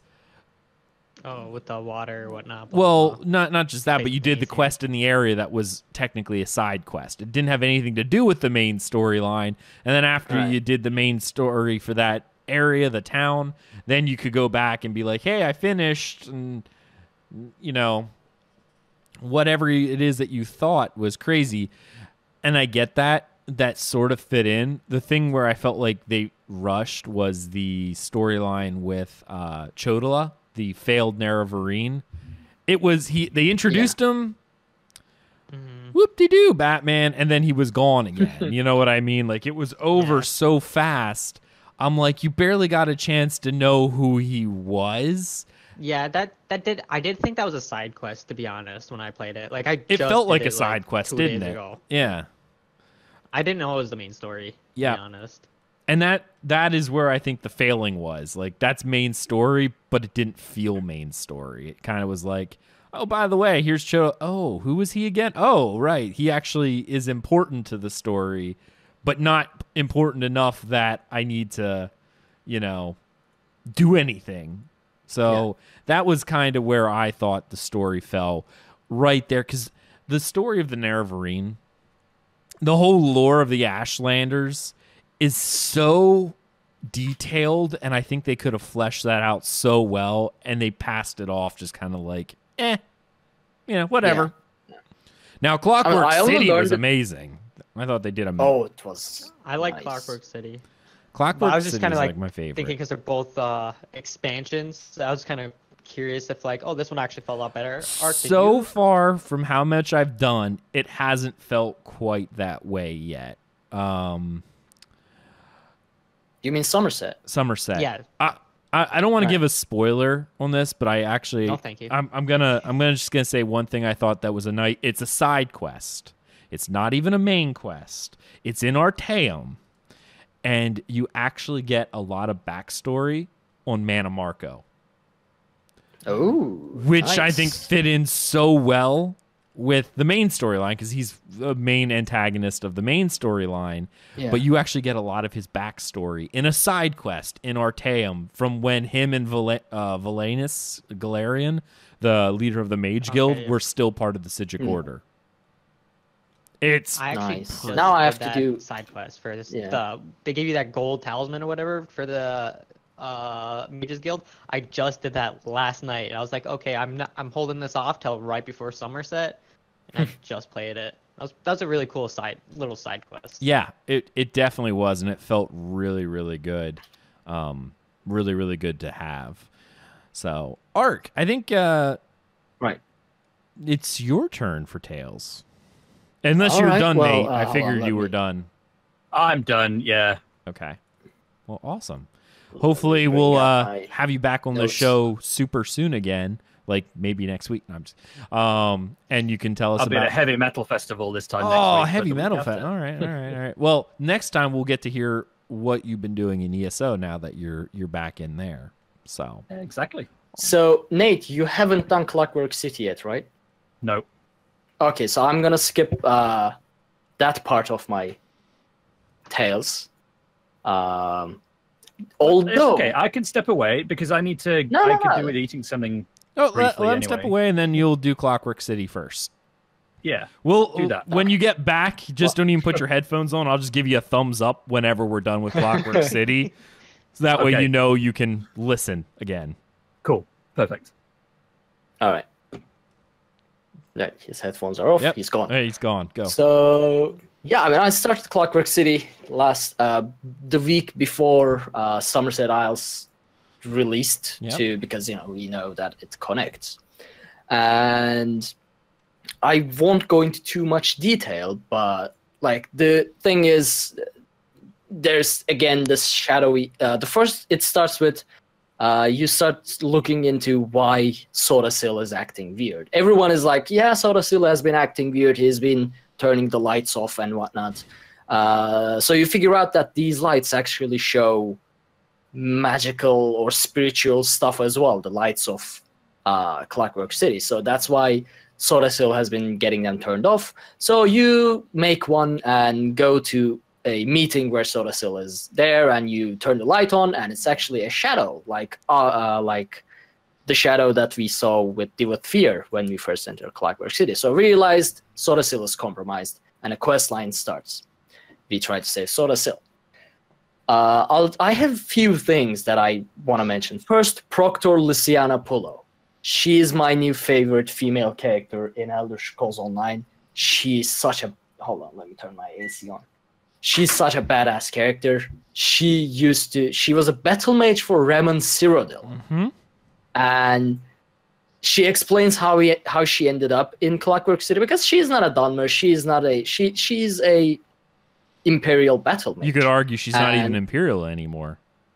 Yeah, I mean, she's at this point. She's only a head. Like, rest of her body entirely is machine at the moment. Like, only her head remains in like flesh and bone, and half of her head is also burned off. And so I asked, like, what happened to you? And apparently she clashed with another mage in the middle of casting, and they both got blown to pieces, and she teleported into Clockwork City in several pieces, and Sodasil basically put her back together with machines, and she now serves Sodasil. But overall, she's a badass character, and I like her. So you progress through the story with Proctor Luciana Pullo trying to figure out what is happening, what are these shadows, and there are crows everywhere in Clockwork City. Everyone is like, what are these things? Because they haven't seen birds, apparently, unless it's a machine.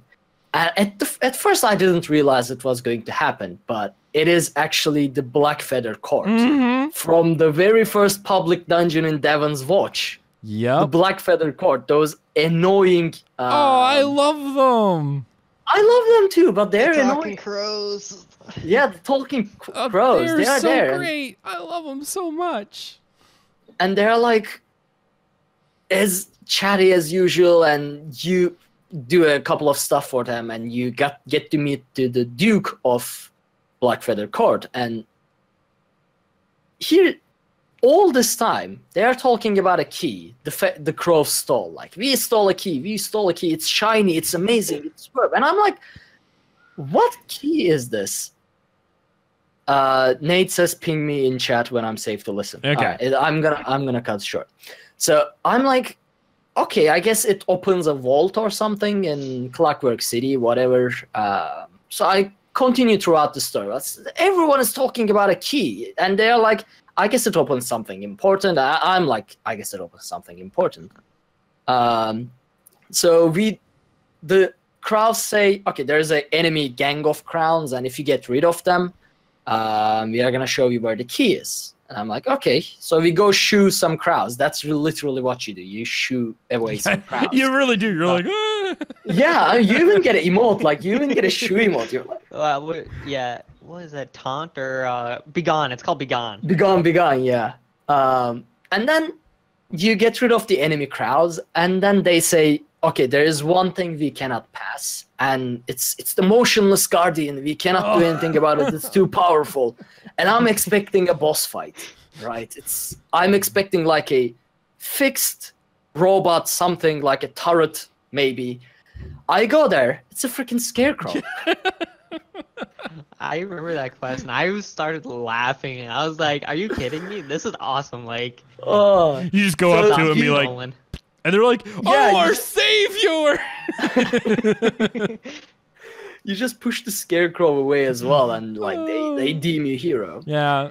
And then you continue doing the quests, you do a bunch of stuff, and you reach the like throne room, I guess something like that, of the Clockwork City. I don't remember the name. There's a specific name for it, like the throne of Sorasil. And there is Sorasil there, like in his machine, and there is Nocturnal or Shadow of Nocturnal, just opening the. Can I also say at this point, I thought this was so good because that's where you see Sothasil and Morrowind in his machine, dead. Oh yeah. Oh, I'm gonna ask something about that too. Okay. Hold on. Let me get there and let me find that screenshot in the meantime. So basically, like you go there and then they mention it, the skeleton key. Mm-hmm. The key that they've been talking about all this time, like it's the skeleton key, and I didn't realize it until the very, very end, until they mention it. And it's like, I am done. All they've been saying, they are saying Nocturnal, they are saying a key that opens something very important. And I just didn't figure out that it was the skeleton key, and that made me feel so dumb. I kind of guessed the skeleton key one pretty much right away because they kept talking about a Daedric artifact that you needed to find. That could open. And then everyone's talking like... about a key, like, oh, so he had a key, and I'm like, well, there's only one Daedric artifact that's a key. And it makes sense because they were trying to find it to get into, well, it could take you anywhere. Arteaum is what they were trying to do because the precursor quest, I don't know if you were going to say this afterwards, but kind of leads about this weird priestess who can see the path towards the Arteaum. Mm-hmm. So they were trying to capture her. That's what their whole goal was, getting to Arteaum. Yeah. So I'm not really even sure why we have Somerset overall, unless it's part of their bigger goal, because I haven't found anything so far from Arteaum that would have had anything to do with it. You just keep playing, and honestly, I really like how they do the quests. I feel like they're sequential. Like you kind of want to do the previous story before you do the next one. Yep. Which I didn't know. Like I said, I did Clockwork before Morrowind, and I was a little lost at the beginning before I figured stuff out. But like I like how they're continuing this, so it's like overarching, like a big story. Yeah. But if I do honestly, like Thieves Guild is the only one that can be done at any point that doesn't really make references anywhere else that I could think of. Because even Dark Brotherhood has a Naru reference that she says she'll meet you in Morrowind. Yeah. I just have two things about Clockwork City before then we get Nate bring back Nate in. First, at the very end, Sorasil says, "Farewell, fear, we will not meet again." Like, he says to deal with fear that we will not meet again. Now, I'm very curious as to why Sorasil says that. Because he sends Fear on a mission, hiding the skeleton key. Oh, you're right. He does the way at the end. But he says to deal with, like, we will not meet again. And I'm like, why? Maybe we're going to see him maybe in a different DLC. Divith Fur does continue to exist. You do see him in Morrowind. Elder Scrolls 3 Morrowind.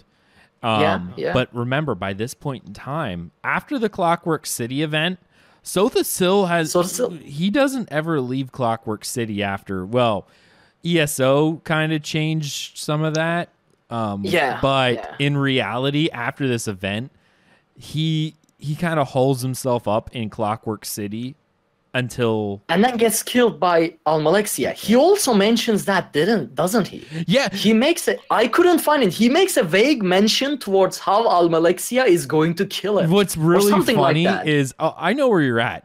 One of his guards that lets you into the room during the final quest line where you're trying to get to Sotha Sil, it analyzes you for a threat value and says, you're not a Daedra. You're not Amalexia. And I'm like, oh. I don't remember Ios, that. hold on. Right, hold on. I'm going to read this. Assessing threats to Master Sil, dreaming open window, sunlight through glass. The AI of Sora Sil. Threat analysis prepared, prospect Numinidium negative, prospect Almalexia negative, prospect Erasure negative, no existential threat detected. Yeah, as soon as I heard that, I'm like, oh, that's funny. And I think at the very end, when we are talking with Sora Sil in that memorial area, I think he makes I guess I didn't take this screenshot of that one, but I think he makes a very vague he makes a reference to Amalexia and her love of power and how she'll keep it. What she'll do anything to keep it. Something like that. Yep. I thought it was really good. Really, so really good. I was waiting to bring this up on the show. Like, it was so... that is so great. I got a question. So, Elder Scrolls 3 Morrowind, where is that timeline-wise? 800 years. There's a 200-year time. After? After. Everything is after. Okay. This is the earliest game in the series. Now, okay, that's what I thought. But Arena through Oblivion takes place in roughly a 50-year time period. Okay? Arena through Oblivion is all within the same person's lifespan in most cases, because it was Uriel Septim the Seventh who pretty much kicked all of it off. So Arena through Oblivion is Nathan, by the way. That was end of my clock. Go ahead and ping him so you can come back in. Yeah. But yeah, Oblivion and Arena through Oblivion was all within Uriel Septim the Seventh's lifeline. I actually am I right on that? Like, Arena's the only one I'm not real sure on at the moment. And now my cheats fight. I don't know Arena and Daggerfall at all. Well, I know Daggerfall is. Hold on, I'm gonna. Yeah, like I haven't played Morrowind, so my first one was Oblivion. I started playing Elder Scrolls games. Same. So that was my. I played Morrowind for about 40-50 hours, I think, like this year, for just recently. An hour or two. I just couldn't get into it. It was to me, it was such a big shift going backwards. Yeah. Well, that's how I felt. You can get Morrowind on the Xbox now. They've just re-released a they did a version on Xbox One. So yeah, I bought that because I hadn't played it for ages. I figured it out here. So Arena takes place in the Third Era, year 389. Daggerfall takes place in Third Era 405. So that's what, 16 years later. Morrowind takes place in Third Era 427. So that's 22 years later. And then...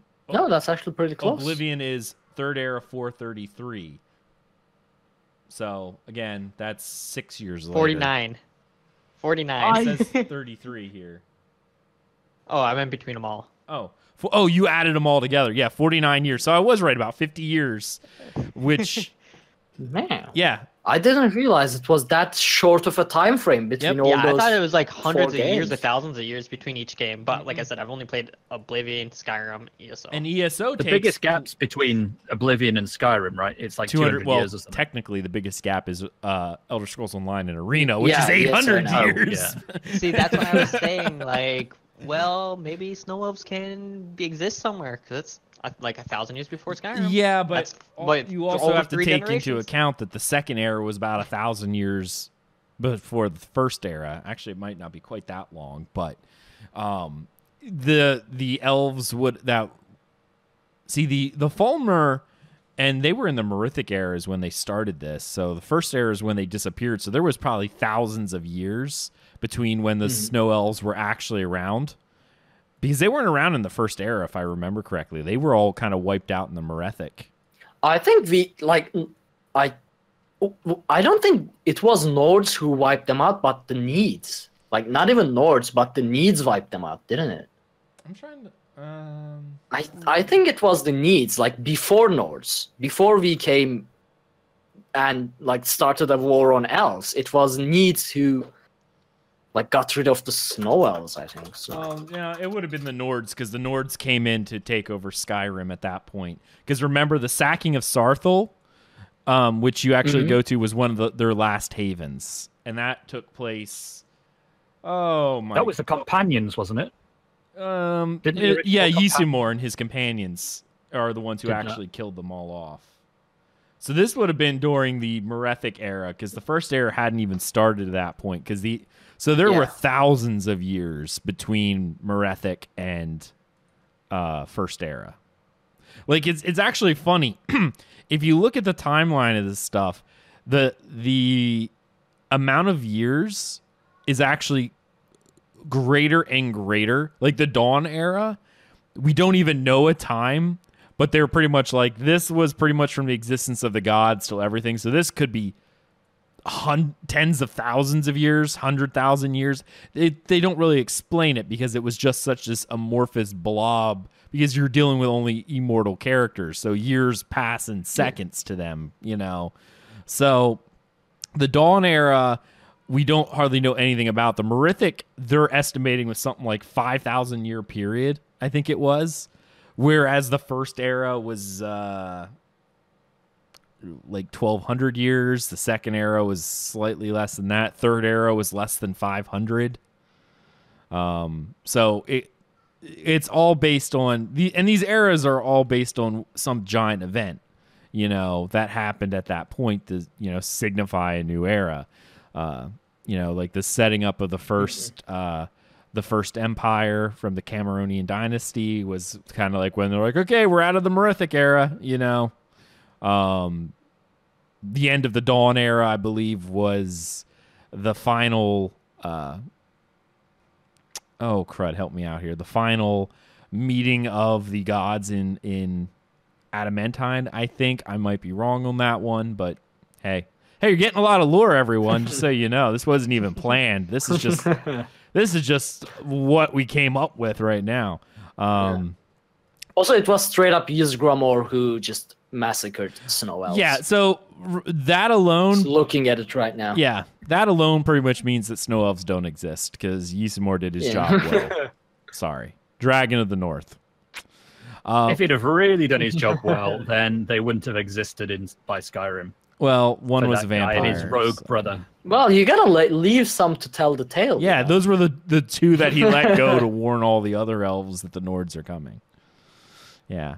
But you notice they're both male, too, so there's no continuing that line. Yeah, true. I mean, you know, Merethic era, doesn't that strictly mean elves? Because it starts with Mer. It doesn't strictly mean elves. Era. It just pretty much means that the elves were the major movers and shakers of the time. It's Mer ending era, just Mer transformed ending over era. the time. Yeah, I like that. I like that a lot. But a lot of the humans at that point were just kind of coming into their own, if you will. So there was a lot of that at that point. So, Ark, do you have any more tales? Yeah, a little bit. So basically what I did after that, I started Somerset main story. It's amazing so far. I'm not going to get into it. I've been farming skill points, just powering through all the old quest lines I've done on North American side, but haven't done on European side. In that sense, I did the main story again. And this time I decided to release Money Marker, you know, from his torture. What? He's an elf. Yeah, I just wanted to see what he's going to say. That's your elf loving. There you go. Yeah, no, hold on.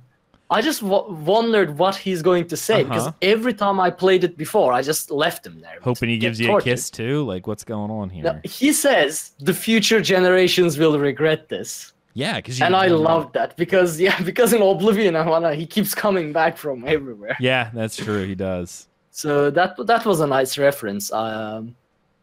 And I've been doing so much Battlegrounds, like day and night. I wake up, I do Battlegrounds, I go to bed, I do Battlegrounds. I've been doing so much of it.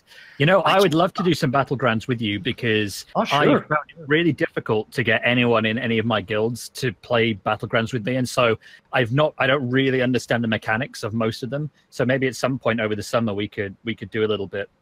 Sure, yeah, we can do it. I'm almost always in Battlegrounds, so.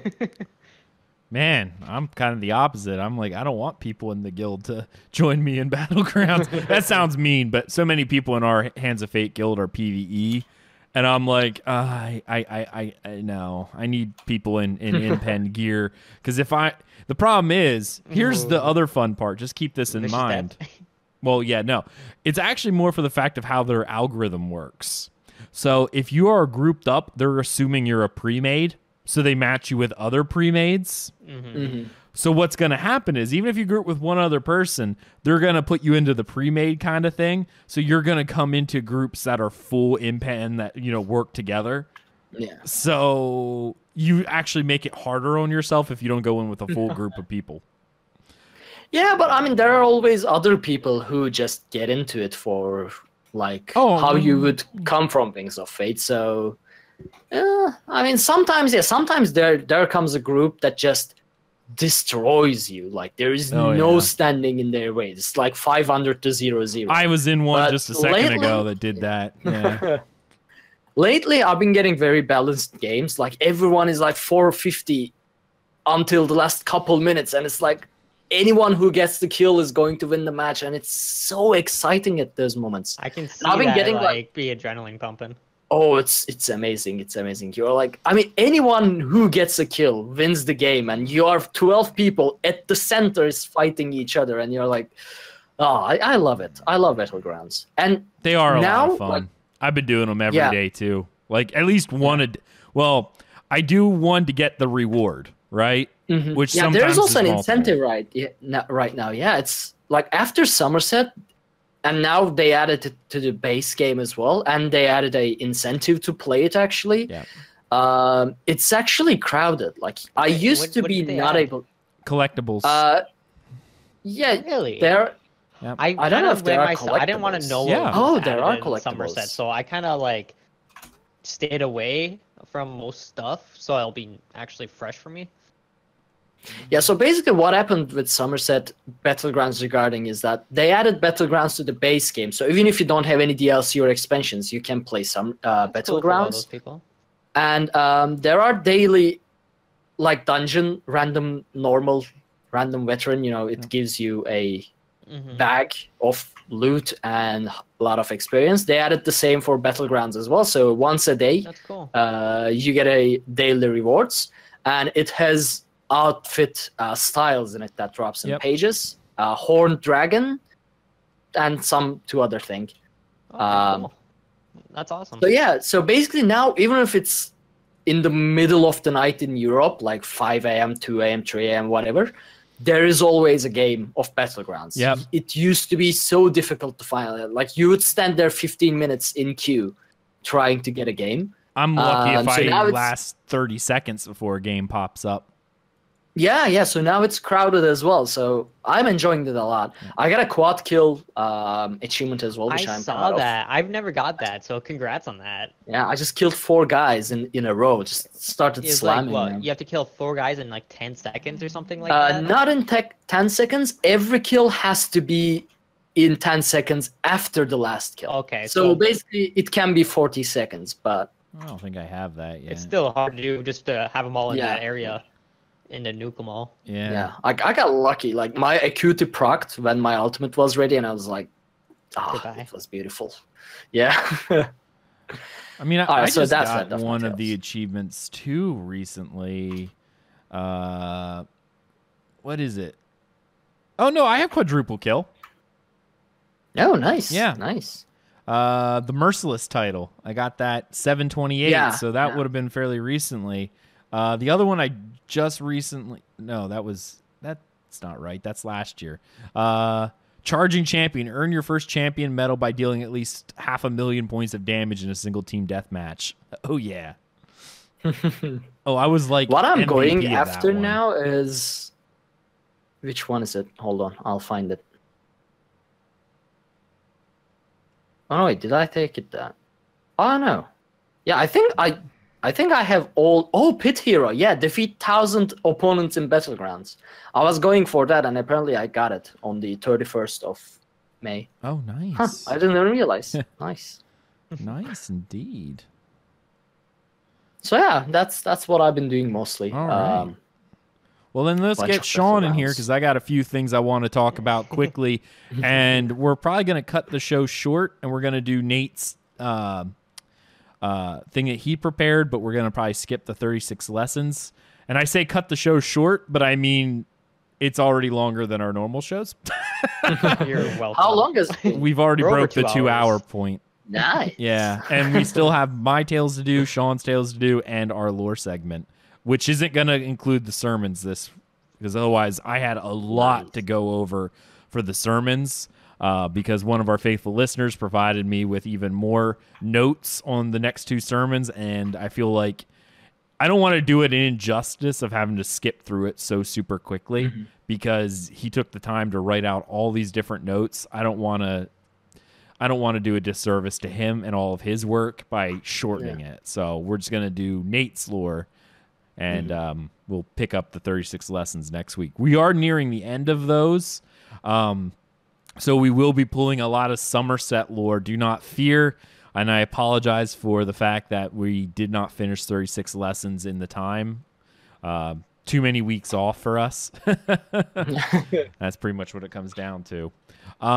Sean, let's get your tales in real quick. What you've been doing, and then Alright. we'll go from there.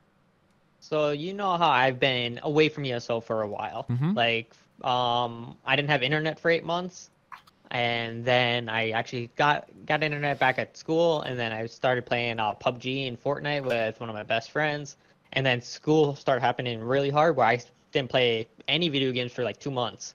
I was just working all the time. Now I'm back here, started playing some ESO again, and I noticed all my old friends are back playing ESO.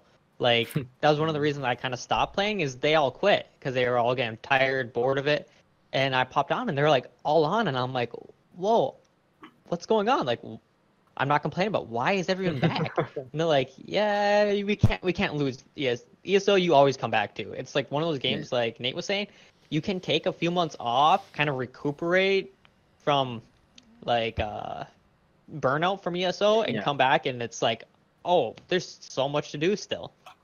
And so I've been kind of like just doing a little bit of stuff on my main character, kind of just like side quests, some dungeons and whatnot. And I actually just started a new character that I feel like I'm actually going to play, but maybe not. I don't know.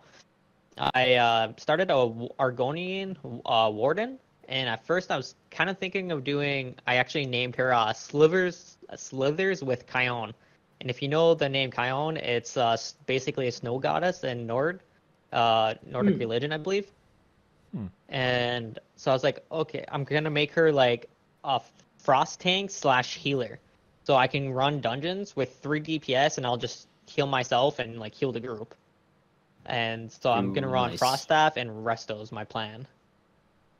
Yeah, that could work. I know Lotus does it. Like he tanks, and he runs with 3 DPS, and he actually does the like DLC veteran dungeons like Scale Caller or Fang Layer in that setup. So it is doable, yeah. Yeah, so that's kind of my plan. I was like, I'll do an Argonian, so if I want to switch it from Magic to Stam, if I just feel like, hey, I don't like that, I want to go something else, Argonian is perfect just because potion doesn't matter. He has all your resources. Yeah, that resource regen from potion is crazy with Argonians. Again, but there is a saying in Drunkenborns, whippity whoppity, Argonians are property. Yeah. I've never heard that one, but that's funny. Would be a good Tales show without some good old-fashioned family racism. But yeah, so I'm playing that. I think I got him to level 20, and it's kind of nice seeing these level up rewards because I'd never level up a character. I have a few that I leveled up as Banks, and I never played again. But now I'm getting these level up rewards, and it's nice. I wish they didn't honestly, retroactively add them in. Yeah, it's kind of a pain. Well, not even that. I wish they kept them in for like if you made a second character after, and they just reduced all the rewards. They do. They keep them in, but you're not going to get the crown crates. That's pretty much it, and the one-time collectibles. You do get level up rewards every time, but the crown crates you don't get, and the So basically, you don't get what matters. Yeah, you get like the random potion reminds me. things, and you know. So, you guys know I'm vehemently opposed to crown crates. I'm starting to collect crown crates in my thing from those free crown crates. I got 3 different kinds in there now. And I don't have the 4th one from pre-ordering yet of Somerset. So I'm kind of curious how many different types I'm going to be able to get in there before it starts like crashing. Did you get a bunch of, have you been watching any of the Twitch streams when they had the No, I have not. Okay, because they added a whole bunch in there too that you could have gotten. Now they were kind of crap. We talked about them. Like they reduced the chance of getting rare stuff. So almost every time it was just potions, but you could at the very least it was 4 crown gems because you could convert them. So if they're doing that, I'm not gonna complain about that. Well, they're done doing it. I'm still waiting for. Aren't they? Did it like daily rewards? Yeah, that starts. That's gonna come after 5 of June. Yeah, after the official release. In one of those things, they said you could get crown crates. So they're like, but they're getting a little bit better. Yeah, where you can get them consistently. We can do some quotations because we don't know how consistent it will be. Once a month you get 1. I think that's what I think. It'll be like the final reward is a crown crate. Yeah. So, but anyway, they're listening to a point. It's like, okay, maybe it's just kind of get people like actually like trying to open them so they'll buy them, but they're adding them in. So I'm not gonna harp on them as much as I used to. If they added them to the game where you could actually farm them, even if it was like a super low drop chance, I wouldn't have a problem with them anymore. That would be the best way of it, but I agree with Sean. Like, they are getting better. They went from not giving them at all to giving them with free, like giving them with events and then giving them with, I don't know, leveling, then giving them with Twitch, and now giving them with daily. So slowly but surely they are moving towards a bit more acceptable criteria or whatever. Yeah, I agree. Policy or however you want to say. And they also they're also doing well with making rewards available in game with Somerset. There's something like 12 collectibles. 13, I think 13 collectibles that you can earn in the game that aren't just cash shop related. So that's definitely a big plus as well. So they're doing pretty good with that. I'm excited. Maybe that's what they'll do with the next is add an amount that you can get as a collectible. Yeah, I will note that they have not added any mounts yet. So yeah, there are no mounts again. But you never know. Like, eventually. Maybe. This new marketing guy, maybe. Yep. Definitely. Hopefully we trust you, random person. Well, we don't know you yet, but hopefully we trust you, random person. Listen, add it once a week, do like a weekly rewards quest. Sean's kind of froze out there for a second. So yeah, I think he realized he's poking his headset. Yeah, noticed that as well. It's all good. Okay. Well, what we'll do since he's having that, I'll talk about my tales for. Oh no, you're back. So my headset's all messed up. This is my old one, right? And so the only way to charge, it actually said battery low when we were talking, and I was like, crap. So that's why I was like holding my headset like that. But I got some charging. We're good. I'm done with my tales anyway. Oh, cool. I'm not going to go over to a whole bunch because I really want to analyze some of the lore of some of the quests that I've been doing. So I'm going to be working on that. But I do have a few things. First off, we had our first Hands of Fate trial night, the official one from our group that went pretty well. We only did a couple normals because we have a few spots yet that still need filled up. Officially, we still have 4 spots open on the team. But we did Hellra and AA. Once we have the full team, I want to get clears on normals for everyone so they can see the mechanics. Because one thing that we were doing was we were doing it on normal, but teaching people the vet mechanics. So that's kind of one of the things we were doing, because we're going to start moving into vets and hard modes for all the trials.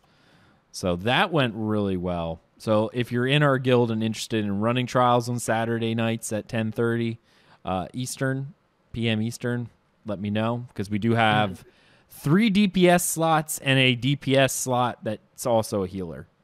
So you either need to have a second character that can be a healer or an off-spec. Doesn't have to be super great. The idea is we only really want 2 healers for a lot of it, but we want to have that third in case we run into something during progression that we need that little bit of extra loving from. So keep that in mind. And I see Susie Q Boston. She just sent me a message on there saying, Aggelos, that was the big thing you complained about. Crown crates, let's earn them in game, and it would make it fine. So now that they have availability and leveling and in-game rewards, so for me, I'll never buy them, but the free ones are fun. I would say the level up rewards, had they kept them permanently, that would have been an acceptable farming for me. You have to get to level 50, get your one free crown crate. So well, you have to go hopefully it'd be a little more than that, but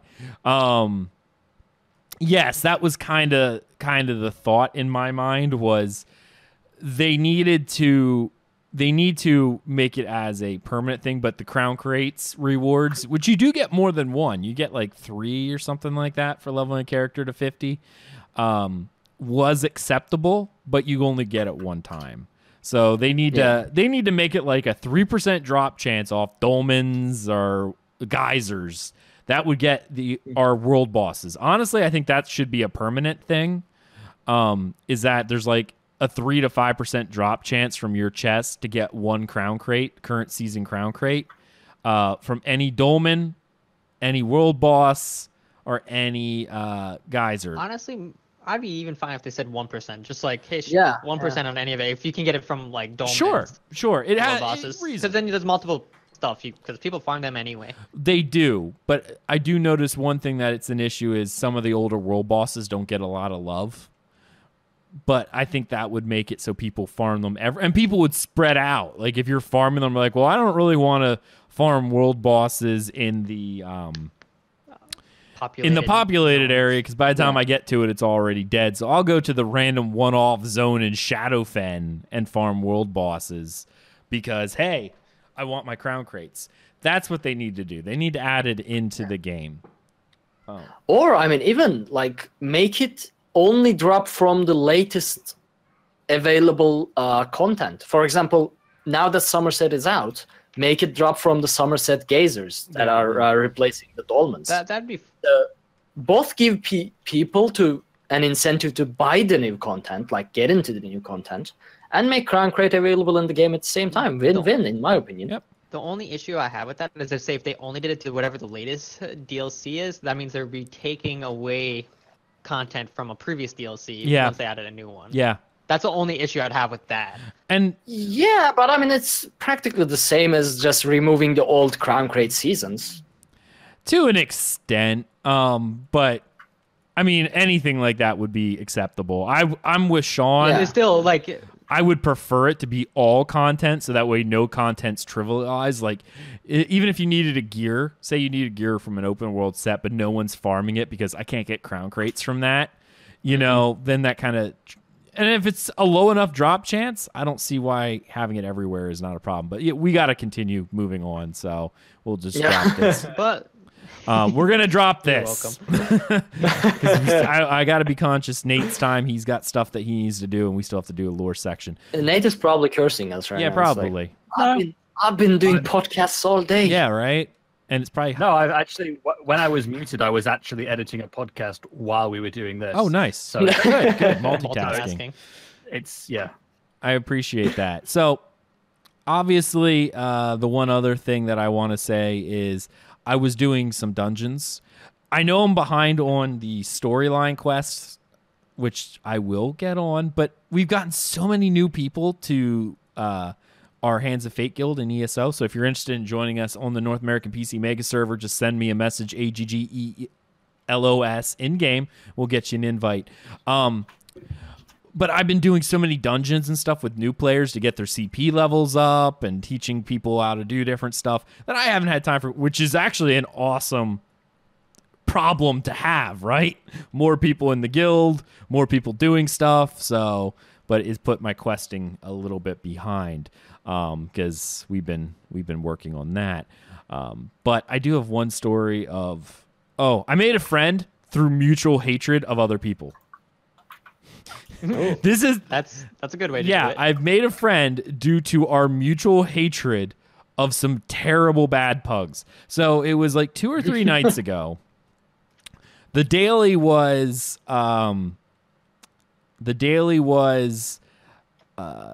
Crypt of Shadows.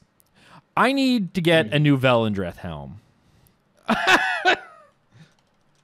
So speaking of, I'm doing a dungeon right now, and one of the people in the group went, "Are you the Aggelos from Tales of Tamriel?" I'm like, speaking Tell of him to join the which, chat right now. Oh man, I never got noticed like that. oh, that's pretty funny. Wow, I just noticed I was in chat. It's like, are you the Aggelos from Tales of Tamriel? I'm like, yes, I am. Wow, that was weird. Just the fact that I'm doing the show right now. Yeah, cool. So shout out to I'm gonna try to pronounce it the best I can, buddy. Thalion. It's probably Thalion Storm Shield. Shout out to Thalion Storm Shield. Good. Thank you for listening to our show, and Tell them to listen to 170. You will now know when you get to 170 that we were indeed doing the show when you noticed me. So awesome. Anyway, so mutual hatred. I don't know if you've done Crypt of Shadows or Cradle of Shadows. Cradle of Shadows. It's not a terribly hard, or not. It's hard, but it's not super hard. But it's more difficult than some. I even had some awesome guildies who were like, "I'll do it with you because I've been trying to get this," and I'm like, "Well, your CP's not high enough. I think you need 300 even to get in." So I wasn't able to bring a few guildies, which is a shame because I would have rather done that. So it took me like 4 attempts to kill this. All right, because people who were doing it just no idea what they were doing. All right, and this is on vet too. Finally, I got into like the 4th one. I'm already super frustrated. It's like 1 a.m. in the morning. I just want to get this done, right? 1 a.m. in the morning. I want to get this done. Let's hurry it up. I'm running with the tank, and I'm going to give him a shout out as well because I pull him up on my friends list if I can find him. George S.Y. Thank you so much, George S.Y. I don't know if you listen to the show. I have no idea, but if you ever do, thank you for being an awesome tank. And we had 2 people. The healer was good, but we could tell they were in the same group because I tried to initiate a vote kick, and it kept failing. And I knew the tank was on my side because in the one fight you have the guy who, what's his name? He's the dark elf who pins you to the ground and summons 2 ads that if you don't interrupt, you get murdered. Yeah. Well, it was all fine because I was doing the interrupts. I went down at one point because some guy ran the ads into me or one of the things into me, so we died. And all of a sudden the tank died. So he's like, you got to interrupt. And I sent him a message. I'm like, yeah, the second I went down, you could tell I was the only one doing interrupts. Because when I went down, you died because no one else was doing any interrupts. So we're fighting with this person. And I healed this person probably 15 times. This person, they had the red circles, just stood there and cast. He would do some damage. The ads or the red circle would appear. They died because they didn't move out of the stupid red circle. Like at all. They did not move out of the red circle. Not one time. Eventually, I got so angry. I was like, I'm not healing them again. I will not res them one more time. Because we're like, you got to move. And the person's like, oh, there's so much going on. You know, it's like, oh, so much going on. I just can't keep up. All right, great. Whatever. I get it. There was a lot going on in that fight. There's a lot going on. I understand. Veteran DLC dungeons are extremely difficult to keep up with. But don't queue. Okay, yeah, no. Just wait on this. Just wait on this. You'll be as angry as I am by the end of this, okay? All right. Remember what you said right there, Ark. Don't queue. Well, somehow or another, we 3-man this because I just ignore the person going forward. The tank is really good. The healer is very good as well. After the failed, vote kick to get a good DPS, we're like, fine, we'll just brute force it, hopefully. And I sent him a message. I'm like, I swear, if this stupid person follows me in the Shadow Realm, I'm leaving them to die. Because and he's like, I don't think you're gonna have to leave them. I don't think they're gonna know what they're doing anyway. So, there we are. We finally make it to the end boss. All right, and after many 3-mans, because this person's just dead 90% of the time. So let's keep that in mind, that they were dead almost the entire time. They just didn't move out of any red. They didn't know how to do any of the mechanics at all. Okay, now I understand. Now, don't get me wrong. I'm all for teaching, right? But remember, this is vet. Okay, keep that in mind. By the final boss, we're doing this. She's killing people because she's moving during the non-move phase. She's constantly dead. You know, like, that's just how it is. There's no getting around this. She's dead constantly. By the end, the tank finally loses his crap. I've been keeping it quiet. I've pretty much only been complaining in DMs to the tank because we're on the same wavelength here. Yeah. So I'm trying to be nice. You know, I'm I have a personality I have to maintain, because it is true. We are a friendly community. But at this point, I'm just frustrated. I probably took it out on this person because this is my 4th bad pug of the night. It's already been in this dungeon for like 6 hours. I was just ready. Well, you kind of deserve it too, like pugging a veteran. They do. Shadows. You kind of have it coming. This gets better. Finally, at the end, the tank just lets into the person, going, "You literally suck." Like, Aggelos has been rezzing you everything. You've died every boss because you don't move. Like, what is your problem? And the person's like, there's a lot going on. And we're like, we get that, but seriously, learn some mechanics. They're like, well, this is the first time I've ever done this dungeon. Why in creation are you learning on a vet dungeon? Do you know what I mean? Like, that's where, like you said, don't queue. I get it. If you need to learn, we all need to learn. I've died on dungeons the first time. You don't learn on vet. Especially not one of the new DLCs. No, do not be fair me, elf lover. No, to be fair, like, if you do a normal, like, say, go Cradle Shadow, do it on normal. It's a cakewalk. Now you go do it on vet, like mechanics that were in, like, say, normal, you could ignore and not even notice them half the time. Right. I do get that. But they were not even doing the simple, basic, normal mechanics. Period. I mean, I am okay with people willing to learn. Like, you explain them and they say, okay, I learned that. But some people, very basic thing, DPS that doesn't res anyone. You tell them, okay, you are the DPS, you have to res. I cannot stop tanking. The healer cannot stop healing. Yeah. You explain them, you send them private message, you send them, you write them in any way possible. And they still don't do it. That's when I get angry. Like, Scooter said, was the guy an elf? Learning. And I said, yes, he was an elf, actually. He was an altmer. It was an altmer. So keep that in mind. I'm okay with people not knowing the mechanic. Right. As long as they are willing to listen to what you say. Right. The thing is, as I told you, in that one fight with the same guy, she died to the same mechanics 17 freaking times. How after 17 times have you not learned, maybe I shouldn't stand in that red? And I counted. What CP level were they? They were 500. Okay.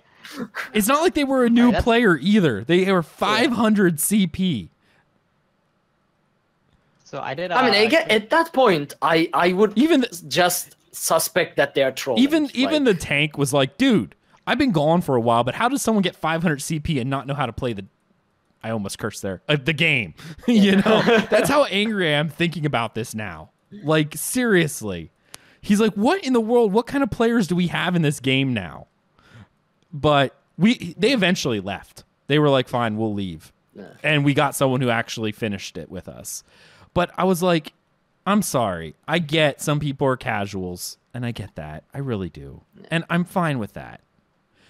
But you don't go into one of the hardest dungeons on vet, never having done it before, or expecting not to know the mechanics. So I actually did a vet dungeon with one of my friends. She was a healer, I was a tank. So we did 2 random DPSs. those DPSs didn't know the mechanics, but there's this one particular. He was CP50. To be fair, so he's new. Fresh. That's fine. Yeah. But they weren't like for Xbox. There's a group chat always, and they weren't in the group chat. So like trying to message him was a pain in the butt. Like, he had a frost staff on, and he was heavy attacking ads, the boss. You know, you name it, he was heavy attacking them. And but it was funny. He was getting one shot by the ads, and I was just laughing. Like I was like, Merritt, ready? 3, 2, 1. Ad turns around, slaps him silly, and I was just laughing.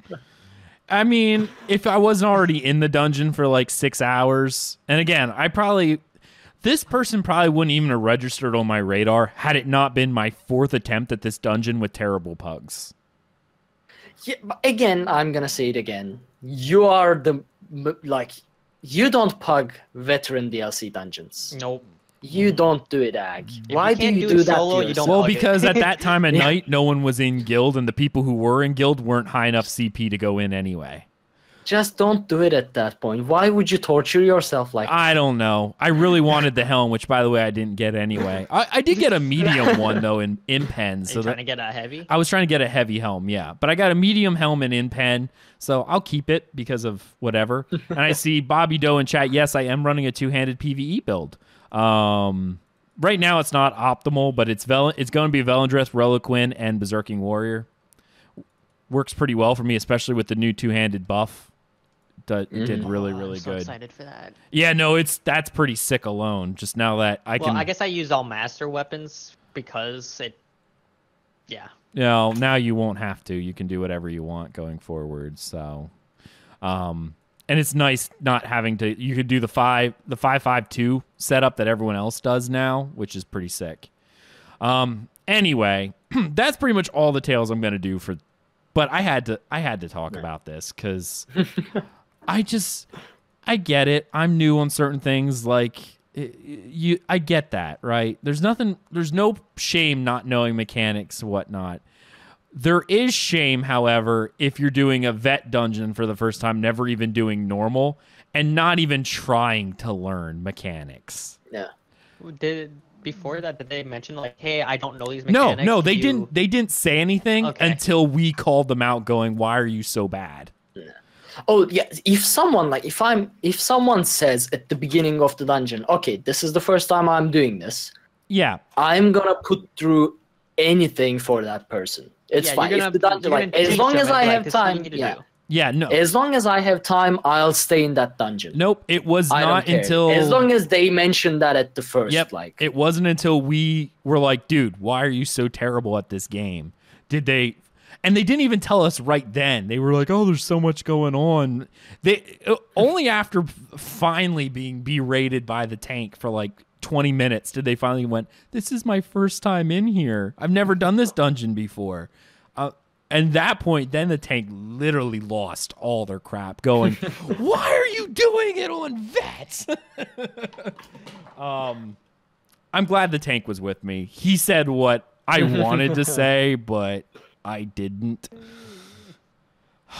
Oh, it was giving me an aneurysm just thinking about it. No, it really was, because it was so bad. Again, like I said, I apologize if the person does listen. You caught me on a bad night after 4 hours of doing this stupid fight. I was done, and you weren't the first bad pug I had. You were the first one that we got so far because the other people were good enough to push us through. But yeah, no, it was a long night. But again, please don't go into vets if you haven't done at least normal yet. Like, they hadn't even done normal. And I'm just sitting there going, why? Why? Or let us know, and we'll get Badge means get good. Yeah, I literally am saying get good. I mean, no, I mean, if the person actually listens the show or happens by it, just let us know. We'll get a pre-made group in there somehow, like set a time, and we'll teach you if you are willing to learn. If you're willing to learn. Yeah, I mean, I don't know. Frankly, let's put it this way. I'm so angry, I don't even remember their name. So I'm not even calling them out in person. They are just. Well, you weren't angry enough then if you don't remember their name, because then if you were, it would have been burned in your brain. This is true. This is true. Maybe at that point I was just so tired. I'm like, I want this to end. I want it to end. All right, I'm done with my tales. That's it. We're done with this. Nate, we got lore for you. Yes. Lore. Hooray.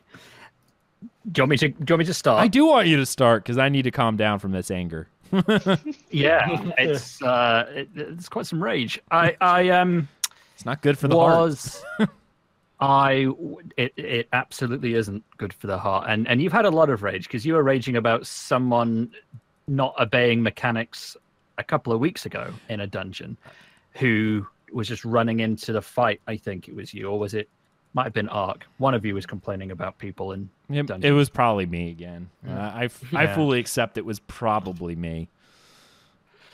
So, in terms of lore, I was thinking, because Somerset's out now, for PC at least, and is soon to be out for consoles, I thought it'd be worth having a little look into the Psijic Order, which plays quite a central role in the storyline, because they're not a group that get referenced very often. They're very intriguing. They're like an old monastic group. I think they're sort of like a precursor to the Mages Guild. They are a precursor to the Mages Guild. And if you don't mind, I'll throw in a little bit of lore here actually right now for the formation of the Mages Guild. Going all the way back to Valenus Galarian, which you meet as the Mages Guild in ESO, and Mana Marco. They were both Psijic monks together, which I do encourage you, when you get to Arteaum, there is one delve that deals with the story of Mana Marco and his kind of fall from the Psijics, because he was doing necromancy. If you know the lore of the Psijics, which I'm sure he'll get to, they were big into ancestor worship. A lot of ancestor worship in the old ways. So necromancy was super vile. You did not mess with your ancestors. You did not just Gone do or that. dead. Yeah. That was something. He kind of jumped into that and it caused more issues. But him and Valenus Galarian, they were actually friends. Valenus had a very open-minded idea about magic, that it should be open to everyone, whereas a lot of the Psijics, including Mana Marco, believed it should only be for the elves. So after the exile of Mana Marco, Valenus actually left as well to kind of keep an eye on his old friend, and also brought his ideas of sharing magic with everyone who has the aptitude. So that's kind of the formation of the Mages Guild.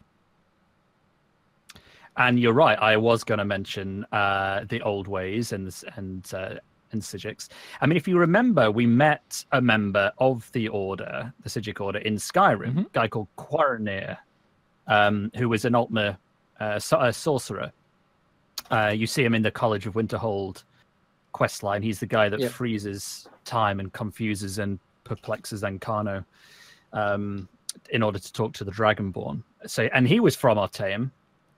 So what I thought we'd do is combine this, and I found a book to read here by someone called, I can't pronounce this, as is the case for a lot of these names, Torsil Anselma, which I like to believe is a distant relative to Anselmo, the one-time archmage. And the book's called On Arteaum, and this book actually exists as far back as Daggerfall, the game Daggerfall, although I think it was in a modified version back then. I think it was tweaked or probably retranslated or something in later games. So it's a pretty old book. So this is On Arteaum.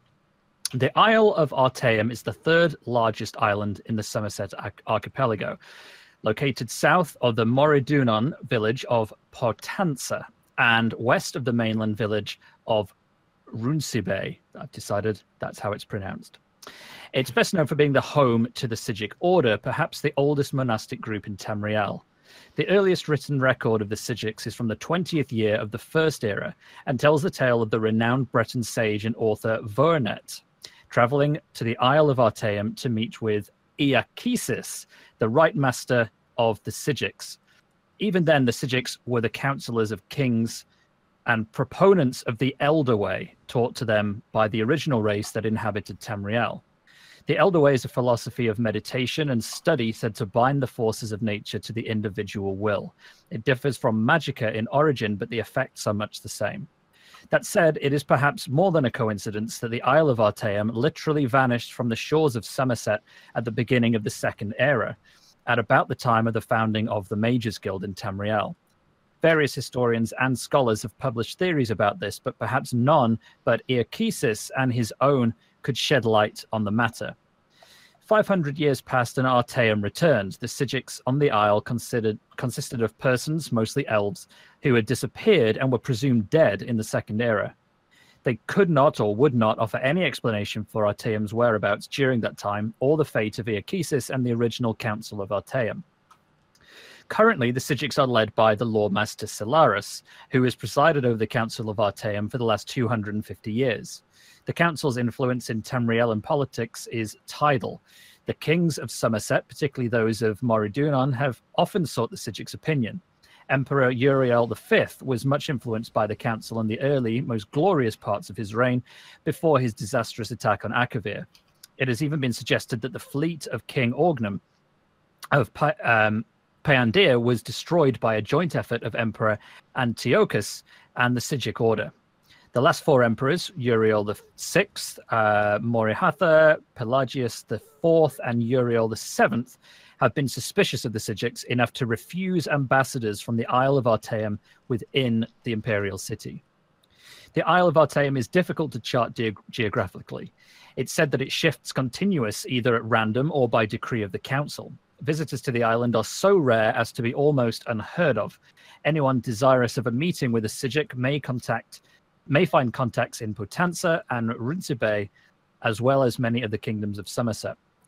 Were it more accessible, Arteaum would be a favoured destination for travellers. I have been to the isle once and still dream of its idyllic orchards and clear pastures, its still and silent lagoons, its misty woodlands, and the unique Psijic architecture that seems to be as natural as its surroundings, as well as wondrous in its own right.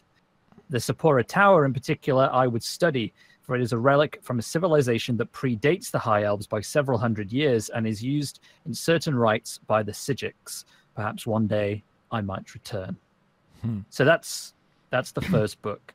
So it's where the Psijics lives, and followers of the old ways. Now, I actually had a quick look at the chap who was mentioned, Lawmaster Solaris. We don't know his precise lifespan, but he was the leader of the Psijics for about 300 years, at least as recently as the 400th year of the Third Era, which puts it just before Daggerfall. He wrote another book called The Old Ways, which I don't know if we've got time to go into it. We do. This is your section. Go nuts. Are you sure? Yep. Okay. Well, I mean, a lot of this book's actually, it's pretty dense and it's kind of hard to understand. So I have trimmed and paraphrased a couple of little bits purely for the interest of clarity. It's largely unchanged, though. So this is written by Solaris. So he was the guy who was leading the Psijics for nearly 300 years. Those who know the old ways are well aware of the existence of a spiritual world invisible to the unenlightened. Just as one living in a kingdom but unaware of the political machinations underneath may see a new tax or battle preparation as the caprices of fortune, many observe floods, famines, and madness with helpless incomprehension. This is deplorable. As the great Quilian Darnizan moaned, the power of ignorance can shatter ebony like glass. What, after all, is the origin of these spiritual forces that move the invisible strings of Mundus? Any neophyte of Arteaum knows that these spirits are our ancestors, and that while living, they too were bewildered by the spirits of their ancestors, and so on. The Daedra and gods to whom... Sorry, I just scrolled too far. The Daedra and gods to whom the common people turn are no more than spirits of superior men and women whose power and passion granted them great influence in the afterworld. Certainly, this is our truth and our religion. But how does it help us in our sacred duty, or providing grave and faithful counsel to lesser men? Primarily, it's easy to grasp the necessity both of endowing good men with great power and making powerful men good. Pardon me. We recognize the multiple threats that a strong tyrant represents. It breeds cruelty, which feeds the Daedra Boethia, and hatred, which feeds the Daedra Vermina. If he should die having performed a particularly malevolent act, he may go to rule in oblivion. And worst of all, he inspires other villains to thirst after power and other rulers to embrace villainy. Knowing this, we have developed patience in our dealings for such despots. By the way, the we here refers to the Psijics, I believe. They should be crippled, humiliated, impoverished, imprisoned. Other counselors may advocate assassination or warfare, which, aside from its spiritual insignificance, is expensive and likely to inflict at least as much pain on the innocents as the brutish dictator. No, we are intelligence gatherers, dignified diplomats, not revolutionaries. How then are our counselors faithful? We are faithful only to the old ways. It is essential always to remember the spiritual world while keeping our eyes open in the physical one. Perhaps the sage Tahirite said it best. In Mundus, conflict and disparity are what bring change, and change is the most sacred of the elven forces. Change is the force without focus or origin. It is the duty of the disciplined Psijic, or the enlightened ones, to dilute change where it brings greed, gluttony, sloth, ignorance, prejudice, cruelty, and to encourage change where it brings excellence, beauty, happiness, and enlightenment. As such, the faithful council has but one master, his mind. If the man the Psijic counsels acts wickedly and brings bad change and will otherwise not be counselled, it is the Psijic's duty to counterbalance the bad change by any means necessary. A student of the old ways may indeed ally himself to a lord, but it is a risky relationship. It cannot be stressed enough that the choice be wisely made. Should the Lord refuse wise counsel and order the Psijic to perform an act contrary to the teachings of the old ways, there are few available options. The Psijic may, albeit unwillingly, or may obey, albeit unwillingly, and fall prey to the dark forces against which he has devoted his life. The Psijic may abandon his Lord, which will bring shame on him and to the Isle of Arteaum, and so he may never be allowed home again. Or the Psijic may simply kill himself. So that's the end of the book. So there's a lot of potential risk being a Psijic, who are, as Ag said earlier, basically ancestor worshippers who believe the spiritual world is always watching the mortals on Nirn, and the Psijic perform rituals to encourage actions of good spirits and to negate the bad ones. So they're basically very nicely dressed hippies. But they want to make sure power ends up in the correct hands. They want to keep that power in check, which actually, to be honest, reminds me a little bit of the job of a journalist, keeping the holders of power held to account. They also don't want their power ending up in the wrong hands, which I guess is why they want to live on Arteaum that can disappear whenever they need it to. What's also fascinating is with Arteaum, they talked about that mysticism and alteration were first developed by the mystics of the Psijic order. So them removing the Isle was almost just this massive feat of alteration magic and mysticism to pull it out of the known area. So I don't know if you've realized this, like when you go to look straight up in the sky, there's these weird constellation kind of stuff when you're in Arteaum. The whole island is moved by sheer force of like their alteration magic, which changes the outside world, or mysticism, which actually changes how it's all done. It's actually really fascinating when you talk about it in that regard. I really. Well, I have a question. Like in ESO currently, we are basically playing a Psijic storyline, and they are explaining stuff that before hasn't been mentioned in Elder Scrolls games or books. What ESO is writing right now, is that canon? I would say, yeah. So. Yeah, I think everything is canon. Except until Disney owns it, about... then they'll change it. Yeah. And say that SWTOR no longer is there. Or until someone says Dragon Break. But yeah, it's I as far as I'm aware, everything is canon. Yeah. But I mean, there's some weird things. Like there was another book. It's not a book actually, but it's more of a letter, I think, to Queen Irene by a woman called Penwen, who's a court advisor. And this document only seems to exist in Elder Scrolls Online as part of the Somerset expansion, and it just makes me wonder, why this didn't make its way into future games. My assumption is because they fashioned this as a letter that was directed to the Queen and therefore was probably filed away and ultimately destroyed, and so you never actually get it. But it's definitely worth reading. It's called A Report for the Proxy Queen. I actually think it might be in that physical book that I did the unboxing of earlier. I think I read that, and I think there is a lore book you find at the near the portal to Arteaum in Somerset. That is where you'll probably find it. Yeah, I may have read that. Yeah, it basically explains what is Psijic Order and who they were. It's not too in depth, but I think I've read that. Yeah, it does. It talks about some notable Psijic monks. It references Clockwork City and things. So it's very much written, at the time that you're meant to be discovering it, right? And it goes into a little more detail, which is great because everything in terms of Arteaum, in terms of the Psijic Order, there's a lot of loose ends. It's never really explained why something called Psijic Ambrosia was called Psijic Ambrosia. That just sort of appeared in one of the expansions, in one of the DLC, maybe a year or two ago. But it was never really explained why it's called Psijic Ambrosia. Right. Yeah, they have thrown the word Psijic around a lot. Like there's that Psijic pig somewhere in some quest. I don't remember where. Psijic pig. There's a pig. Yeah, there's a pig. There's a pig somewhere. I didn't. I haven't seen this one, but now I'm really curious. Now we gotta find my it. Google food skills are gonna go in after this and see what I can find.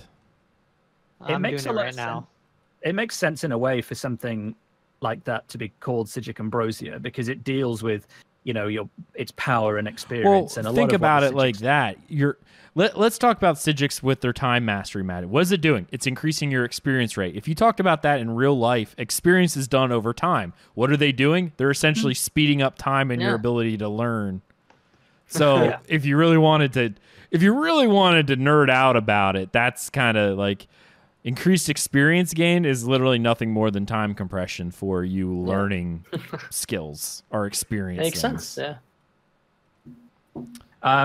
If anyone wants more further information, the Imperial Library recently posted, I think it may have been an update to an older document called the Guide to the Psijic Order. It's very comprehensive, but most importantly is it links out to a lot of other lore in the footnotes, and there's some great background that we didn't really have any time to go into in this reading because we've been talking for so long. But it goes through a lot of the history of almost 3 hours. Of the Order. This is like the old shows. Yeah, I know, right? Like first 10 episodes of Tales. But if you search Guide to the Psijic Order on Imperial Library, you'll find it. And it's a great document. Nice. Excellent. So that's my lore for this week. The Psijic pig was a crown store item. Oh, okay. So it does exist, which means I probably own it. Psijic domino pig. Let me put it like this. Before the crown crates came out, I was pretty much buying everything to support them. Like, no, they're pretty much before the crown state stuff, I pretty much have every collectible you can have up until that point. Then I'm like, screw this, and I stopped buying crowns. Well, there's no way you could have got them all, too, without spending thousands upon thousands of dollars. For the crown... Oh, you mean when the crown store stuff? If you wanted to buy the crown crate. That's true. Yeah, definitely true. Like, I have a buddy who probably has $3,000 in this game, easy. Like, you just look at his house, and he has, like, every Munda Stone, every attunable station, like, everything. Oh, man. Oh, but has he got I'm in the guild and it's perfect, so I just go there and I do what I do. Now I'm curious. You say it's a pet, you say? Yeah, it's a Psijic domino pig. Yeah, the description from the Times said, originally bred on the Isle of Arteaum, the black and white domino pig is so smart it can count to 5 and learn to recognize its name. Yep, I have it. Great. But again, inexplicably Psijic in origin. Yeah. I mean, this came in on in February 2016, which was probably around the time the Psijic Ambrosia made its appearance, right? It was something Possibly. around something like that. around that date. So Here's my theory. Someone from Arteaum, probably a Psijic monk, snuck over to the mainland, brought a pig and a recipe for a potion, and left it in the hands of someone, and then went back to Arteaum, which is why we've got these two bizarrely out-of-place relics of Psijic origin. I mean, if it was only the recipe, I would say they went back in time, introduced that recipe that will allow people to get stronger for the events to come, to fight the events to come. But I don't know how the pig fits in that theory. Well, you need food. Maybe you're meant to eat the pig. And... But you don't eat smart animals, right? That's yeah, you do. To 5. You give me a dolphin any day. I'm sorry. I'm gonna get so much hate mail from people now. What? You Very a smart dolphin? they are, and yet you never see them in clerical jobs. Yeah. Anyway, I think that's the end for mine. And by the way, I'm when we're done with Tales, I'm going to have to jump off this stream, I'm afraid, because I'm 3 hours in and I have to go and get my dinner and also edit my podcast. Nope, I understand. That's perfectly fine.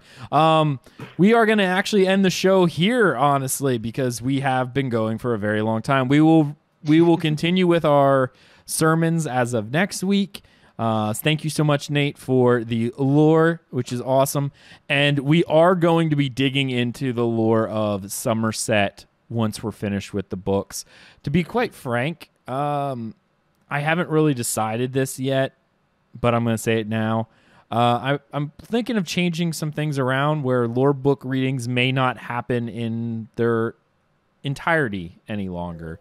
And it would be more of a lore-specific thing rather than not, which I think is probably going to be more enjoyable than drab resuscitation. Some people may not think so, but I think we're going to start looking at things from a more conceptual and pulling excerpts of books rather than going for a full book yet. That I'm not real 100% on, but I'm thinking about changing some things around because that's what I've been looking at currently. So that would get my vote, definitely. I mean, we did that. If you remember when Morrowind came out, we had an area, a section devoted to the Morag Tong.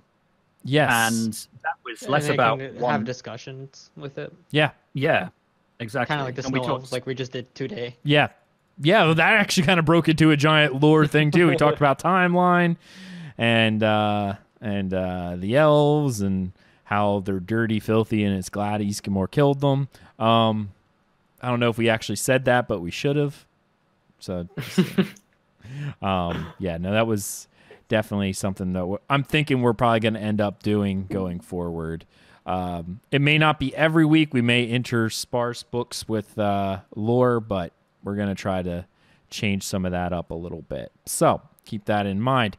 All right, guys. Why don't we tell everyone where they can find you, and we'll do our little show off. We're going to start with Sean. Well, if you're on PC, you can find me on DCN. If you're on Xbox, you can find my gamertag as Shawnownu, and send me a message on there if you need some help with dungeons or whatnot. Cool. Back on ESO. Nice. Excellent. And Nate, a.k.a. Misa. Yeah, well, for my Elder Scrolls stuff, which I will now be re-picking up again, now I'm back in the game, it's at NateESO on Twitter. You can also add me in-game if you're on the European server with Lanxon101, Lanxon 101, or just search for Miss Misa, who is my main character, and let's hang out in the world of Tamriel and talk lore, because where there's lore, there's love. There is. Especially if you're talking about 36 lessons in Vivek and Molig Ball, then there's a lot of kinky, freaky love going on. Oh, hold on, really quick, 1 second. So, over in guild chat, like for Xbox, it's our voice chat is everyone can go in. Like this, so we had like probably 15 people in there, and someone didn't know about the Lusty Argonian maid, and there's a recording live on YouTube about the Lusty Argonian maid, and I had a buddy go to YouTube and play it into his mic. That was one of the funniest things I've heard in a long time, because the dude was like, "What?" Like the guy was a kind of a new person to the guild, like he's only been there like 2 days. Hell, that was hilarious. Well, I remember about 2 years ago, maybe 3 years ago, when Thais was still doing the show, she and I did a joint reading of the Lusty Argonian Maid in character. That is well worth looking up. In fact, maybe like tag it to the end of the episode. I might have to. That was actually the one. That might have been the one, to be honest. It was. That was the peak point of Tales reading section. It really couldn't get much better than that. Yeah, that was. We should get her back. Let's do another role play weird reading. She would probably love that. So yeah, we just have to find an equally dirty book. Speaking of equally dirty, and I know I never got a chance. I think I sent you a message immediately, Nate. Like sent you a text message. Naryu's comments about the lusty Argonian maid. Like, man, I wish I just had the rough tongue of a lusty Argonian maid to go over my entire body. And I'm just like. Yeah, I remember you texting me, and what's interesting is I remember exactly where I was as well. I was stepping onto a train on the London Underground, and it came in because my phone had just connected to the Wi-Fi underground, and my phone went off, and it was that message, and I burst out laughing. It was, yeah, that was a good time. I'm just like, that entire quest line with Naryu is fantastic. Because she just keeps. What did you expect our reunion was going to be? The two of us in a hot tub with wine? Me too. I'm like, oh, how are you? Yeah, take me now. It's most of my dreams. Oh, it was so good. So good. Anyway, all right. Who am I missing? Nate, did you go? I don't. No, yes, you did. Yeah, I finished. I'm sorry. I started thinking about Naryu, and now I can't think of much else. I had to mention that story with the Lusty Argonian maid story. Yeah. Oh, that was it. Yeah. Yeah, we were talking about the Thais reading, and it all went downhill from that. Yeah. No. Then yeah. The show was family friendly. You should know if I'm on the show, I'm gonna do tangents. It happens. It does. It does. But it's cool. Ark, where can people find you? Right, you can find me anywhere that is a Arkhaniir, Arkhanir. You can find me on Twitch, twitch.tv/Arkhaniir. I have a PC European mega server guild, Silver Shield Clan. If you want to join, send me an in-game mail at ARKHANIIR. Follow me on Twitch. I stream regularly, a lot of Battlegrounds lately. I will continue to do Battlegrounds. That's about it. Also on Twitter, twitter.com/Arkhaniir. There you go. Yeah. Awesome. You, of course, can follow me on Twitter at Aggelos, AGGELOS_DCN now. I did change that, so now it's just... Makes sense. It is what it is, then I don't have to worry about changing it anymore because it's done. I don't really know why I didn't do that from the start. I guess because when I first made Twitter, I just did it insanely quick. And I'm like, I don't know. This will work. So that finally changed. You can follow me in-game at Aggelos, AGGELOS. That is my name. You can check out our guild Hands of Fate in the North American PC Mega server, in which I encourage you to do so. We have a new participation system in place where we will be giving away Crown Store items every month to people who participate. You'll be able to do our events, get to know people in the guild, and then at the end of the month, you'll be able to purchase little raffle tickets with your participation points for chances at getting all sorts of random Crown Store items that we can now gift to you, which is awesome. So definitely check that out. Get to join an awesome friendly guild and awesome maybe get Crown Store stuff. So check that out. North American PC Mega server. Enjoy. Okay. Of course, you can follow everything we do, dungeoncrawlernetwork.com, where we list all of our shows for ESO, Ashes of Creation, Saga of Leucemia, and a general MMO gaming show, which we really do need to start doing some more episodes on. I blame Esteldian for not being available. He'll probably listen to this, maybe, and then go, what? I'm available? You're never available. That's what happens when you have someone on London time and then someone on Eastern U.S. time. We're always available, but never for each other. That's how it goes. Anyway, thank you so much. We hope you enjoyed this episode of Tales of Tamriel, and we hope to see you in game. See you later, everybody. When Akatosh slew Lorcan, he ripped his heart right out. He hurled it across Tamriel, and the heart was heard to shout, red diamond, the heart and soul of men. Red diamond, protect us till the end. The laughing heart sprayed blood afar, a gout on Seer it fell, and like a dart shot to its mark down in an alien well. Magic effused the Lorcan blood to crystal red and strong. Then wild elves cut and polished it down to Chimmel at a ball. Red diamond, the heart and soul of men. Red diamond, protect us till the end. When elves lost Nirn to men, Akatosh gave the stone to Saint Alesh in token of her right to sit the throne. Red diamond, the heart and soul of men. Red diamond, protect us till the end. Red diamond, protect us till the end.